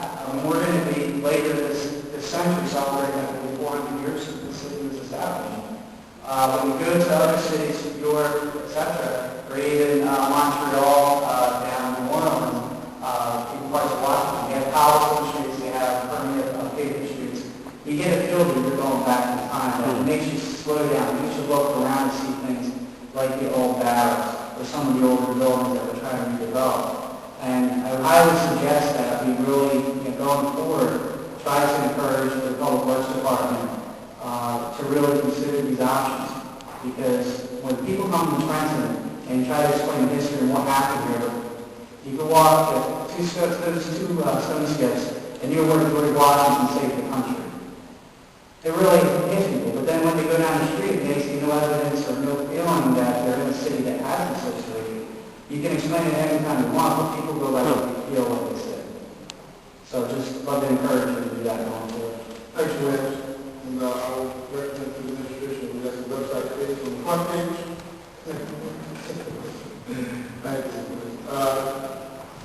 Yes, ma'am.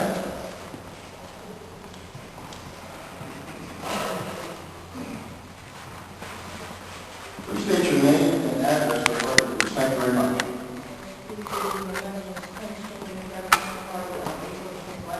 Can you repeat your name again? Queen Sheena. Okay, yes, ma'am. Okay, I want to address the situation we're having at the person urinating in the Trenton water. I know you said it's not really a public issue to be spoken here. No, I never said that. Queen Sheena, never said that. You said public. No, listen, you can discuss it. But there's procedures and rules involved with regard to having that employee here and discussing that matter, whether that person needs to be here, wants to be here, as we get the information. We'll get that, but we don't have that time.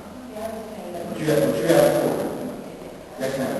That I'm here for the people because I'm really outraged of something like that, because to me that's contamination, which is a form of terrorism, contaminate anything that has to do with public property. You know what I'm saying? Part of what we're trying to get at the problem. We don't know the health of the person. He has AIDS. That's the reason why he's doing it. Because he wants everybody else to suffer like he's suffering.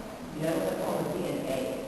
So it's very, very outrageous to me that he would do something like that and be treated as only being suspended. I think the person should be terminated completely because his mentality is in question. What kind of person would do something like that in water that has to, I mean, children drink that water. Elderly drink that water. Slave people drink that water. That water goes to every part of the Trenton Church. So I would like to know if they're going to be taken into consideration that he terminated completely and charged with regard to one person for doing something like that. It's an outrageous act. I would also like to know if it was my son or somebody from where I'm from, you know, how they be treated in a situation like that. Would they be arrested immediately? Because that is a criminal act. I would like to know why this person has not been arrested. You know what I mean? And also, when he did his drug on charges, there's going to be a public forum and he knows about in the paper so we can come to court on behalf of this and people, how we feel about it. Because it's very dangerous to me, you know, if he's suffering from any illness. You say that the water is we're safe, you know, from what's going on, but I'm still comfortable. Even going home and brushing my teeth right now. Because he might not be the only one who's doing this. I mean, if he was that cop and he went over, would it stop? And we don't even know if that's the only thing he's done. He might have fully used the bathroom call. To him, it's a joke. But you're talking about people's health and lives here. You know what I'm saying? But I said, it has something. We don't know who's reading from. So I would like to know that when he's brought on this charge, that he be publicly notified ahead of time, we didn't need to figure out money. I think it was stated earlier, there is a public commission with regard to discipline. And I believe that discipline is currently in effect. But we have not, as we brought it as public, and once it is brought up, it was in as a public record. And you can comment, you can come out here, overlaw, whatever, you need to give whatever documentation to this employee. Yes, ma'am. How do you know that he's on the one? Like you said, there's no cameras here. There's nothing there to make us feel secure. Are they going to start evaluating their employee more better? Are they going to do better background checking?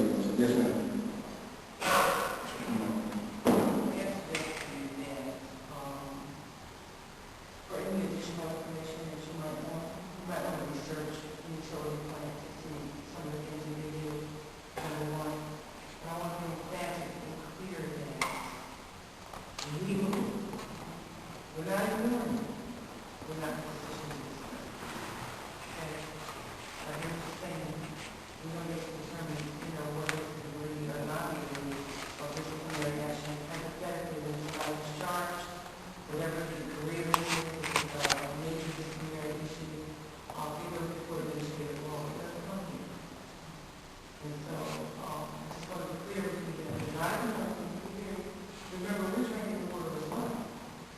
We're not drinking the wrong one, we're drinking as well. And, we have some of the very same concerns. The department has assured us that that is not in fact the case. That there is another issue that will be discussed in the executive session. That's the law. Other than that, I just don't want you to get the impression that we're not answering your question or informing you. We're not in a position to. That's my personal moment. The only reason I'm going to do it is this is the city council and he is the city employee.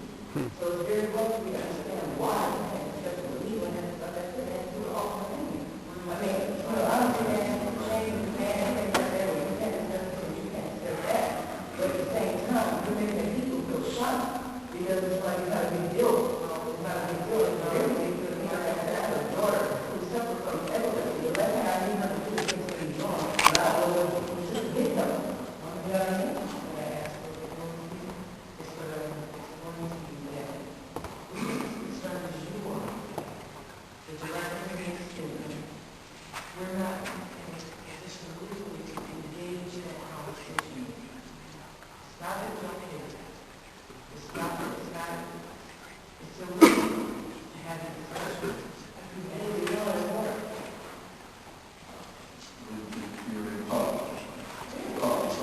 Yes, really, I want to know this question further.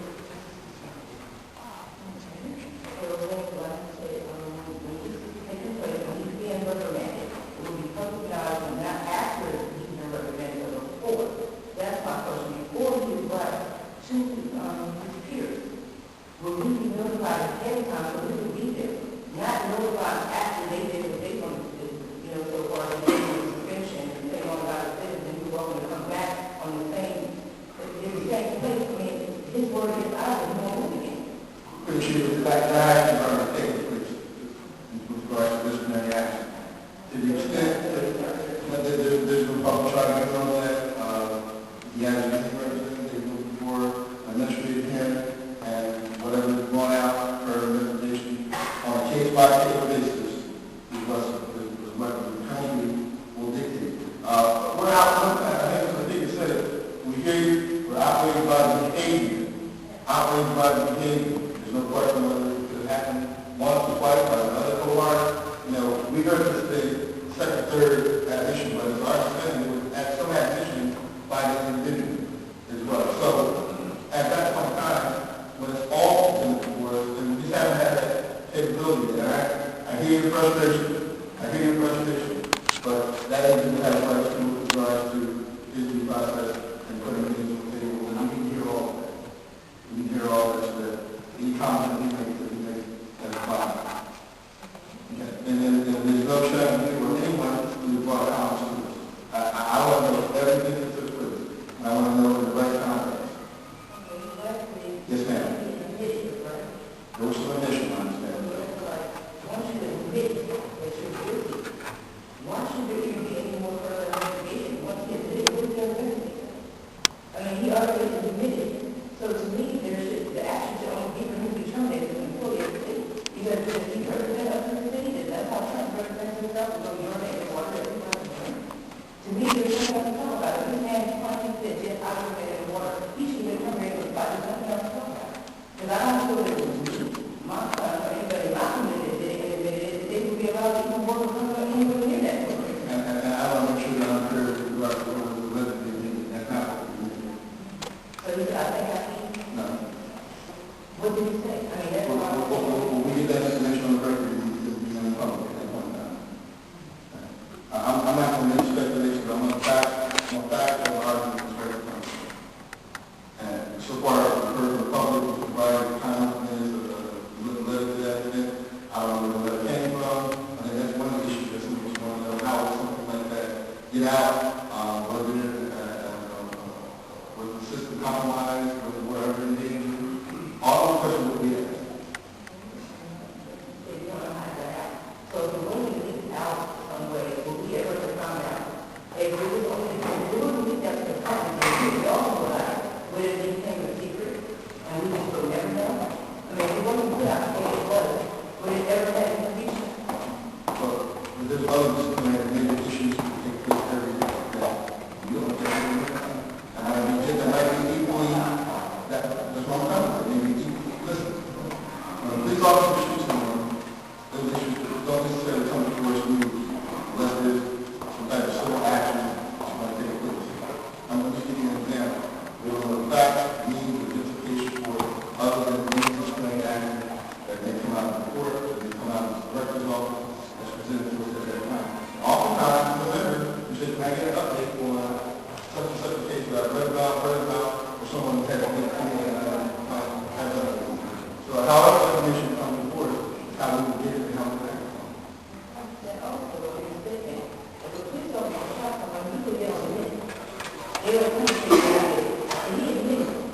So that's why I'm so outraged about it. But he said, okay, you said yes, I was with me, I did it, and you look at it, we can't talk about it, and we get it, everybody talk about how to the background, how it's to come out.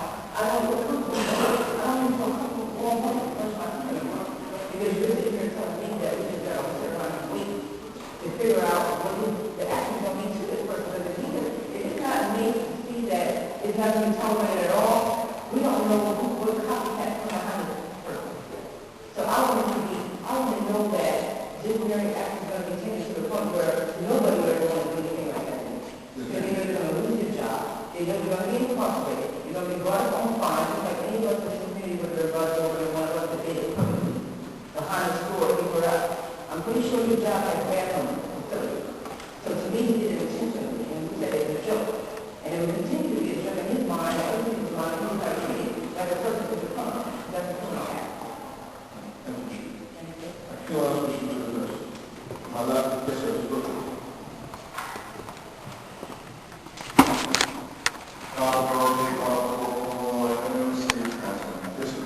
I'm sorry, but all this talk about the border and getting the tax benefit is a little while. On to more important issues. Thank you. Might not be the trick, though. Watch your mouth. Excuse me. Watch your mouth. Excuse me. Here. Yes, sir. 2 months ago, I had submitted a list of vacant properties, which was not a complete list, to Mr. Greenwald. With all, I gave the same list to my list of councilwomen and also to the council members at large. What I would like to make council aware of is when the real estate department researched that list, more than half of those properties were privately owned and were not city-owned properties. So to bring to your attention again my urging that the administration as well as council scrutinize the amount of vacant, abandoned properties in the city and look at those properties for the possibility of eminent domain and the utilization of the vacant properties law. These properties are right in the city, and I feel that they really should, and I'm sure that they exist in the other boards as well. I feel that they should be procured by the city and then sold to redevelopers who can turn them into viable owner-occupied properties in the city of Trenton. When I came on board with Ms. Lartigue quite a few years ago, my stance was that they would be implemented properties for this board. And I think we've done a terrific job, as in many of the other boards of the city. But what we're coming up against is this block of properties that are being held on to, neglected, not being restored. Some of them may need to be torn down. But with all the work that's going on around, they continue to give life on these neighborhoods. And no matter how much redevelopment we do, if they remain, they will still detract from the redevelopment work that we're doing and that has been done.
300 platforms, very local to that. It's coming up to tax but certainly that is coming to private non-profit and or special revenue is going to be made in so many times taxes and they're holding for either redevelopment purposes or the city come back and some grand offer, take it off their hands, or then slumlord, the project in the meantime, or they become havens, or the drugs, and the life. And, once we can identify all of them, and we've been calling for it, regarding the abandoned property that you come and take it. I'm sorry that we have an opportunity to have that sort of discussion. We should bring all there. I assure you, when you just get over and have and you're going with the right on case and everything, those comments, questions. Thank you, sir. No, that's my last.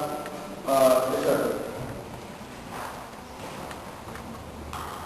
You state your name and address. Yes, sir. I live in I don't know say my address. City of Trenton, yes, sir. I go to school in the city of Trenton. I have 3 questions in regards to this urination and infiltration. I'm clear on the city council position as far as no one did the issue because of the legal ramifications, the contractual ramifications because of the notification of the court, which I understand. But my question is the representative from the water department who stated that this employee was disciplined according to administrative order 408. My question is, what was the charge? And was that charge served in some kind of preliminary disciplinary notice? Or which he has what they call appellate rights, which he will go through the administrative local process and go on to the Office of Administrative Law. Was it done in that manner, or was it given to him in a form of some type of settlement, which in that instance will actually become final, and that probably will never be known to the public? So that's my first question. And my second question is, when the employee is notified by the city council or by the administration that it will be discussed in a future city council meeting, first of all, will he be required to attend? And can city council go beyond the disciplinary procedure or the settlement or whatever ramifications is given to them at that level? Can city council initiate some type of disciplinary action? Can we overrule that and do something else? Yes. To the second question, optional with regard to the employee being here, I would say possibly the second question is no, it's administrative. She can take it. If there's no appeal to that or what have you, what's handed down is handed down. And unless to some extent there's other legal reason for the challenge. Okay, so but as far as discipline, was it initiated in a process where you can appeal, or was that a settlement that actually is final? Could you repeat that? And also, what was the charge according to administrative law? I mean, was the charge for violation of the procedure? They have a number of charges. Was the charge a charge that will at least make them think about it, or what was the actual charge according to administrative law? Mr. Malone, all those questions that you asked will be answered. Again, and I feel like the first statement you made, you understand and respect the process with regard to council, application, and the person being available and or not. Those questions will be answered, I assure you. And that information will be made public, or accessible to the public. And I would just like to note that to urinate anywhere, if I urinate on this property outside, I can be charged with defecation of city property. If I urinated in the city street, and I check for a police officer, I can be charged criminally.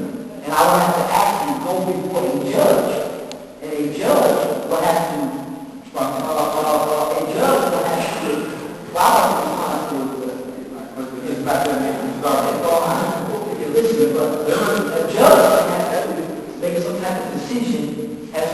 whether I do some jail time or get a severe fine. And when you are a public employee, which I am, and many people here, many people in the city are, when you are charged criminally, you don't even get an administration process. You don't even get to go through the office of administrative law, because that's administrative. And when you charge criminally, like I said, that process is null and void. And like I said, urination is a serious matter. So I've been asking city council, and I respect the position because I'm a union official myself. I respect the position in regard to the rights of a public employee because they have to be adhered to. But this is a serious matter. My daughter asked me a question that another student asked her, because they were bringing the water from the water down in the school, and another student told her that that water is no good. Now my daughter don't understand this process of what actually would happen. When she asked me when she came home, is it safe to drink the water?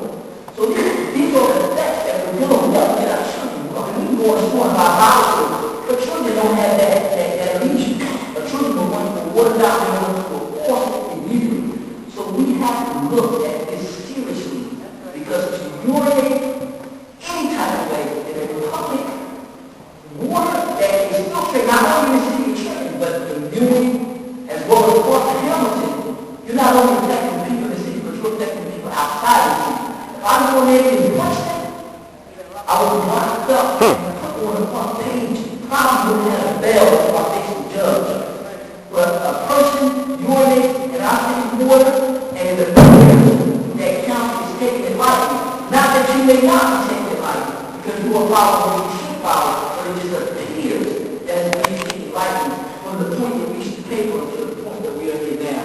So I'm just saying, let's look at this thing seriously, and let's take the proper action that we need to take against the individual who does it, because we don't know how many times or how many other people that he may have incited to do the same thing that he has done. Like another person, you may be looking at this as a joke.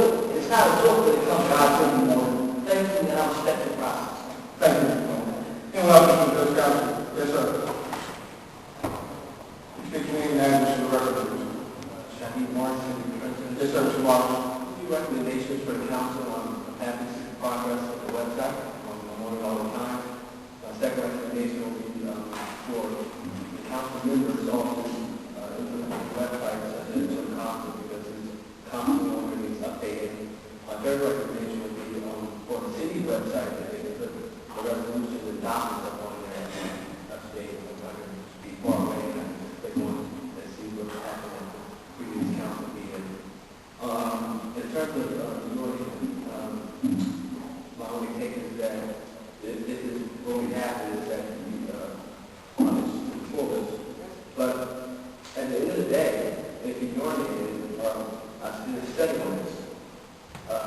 There's a filtration plant that cleans out all of the particles. So even if you urinate, it still cannot affect us. But there's a study on this thing. So that's more of the story. But if you get through this, I want to see the fullest ramifications. Thank you very much. Thank you, Marshall.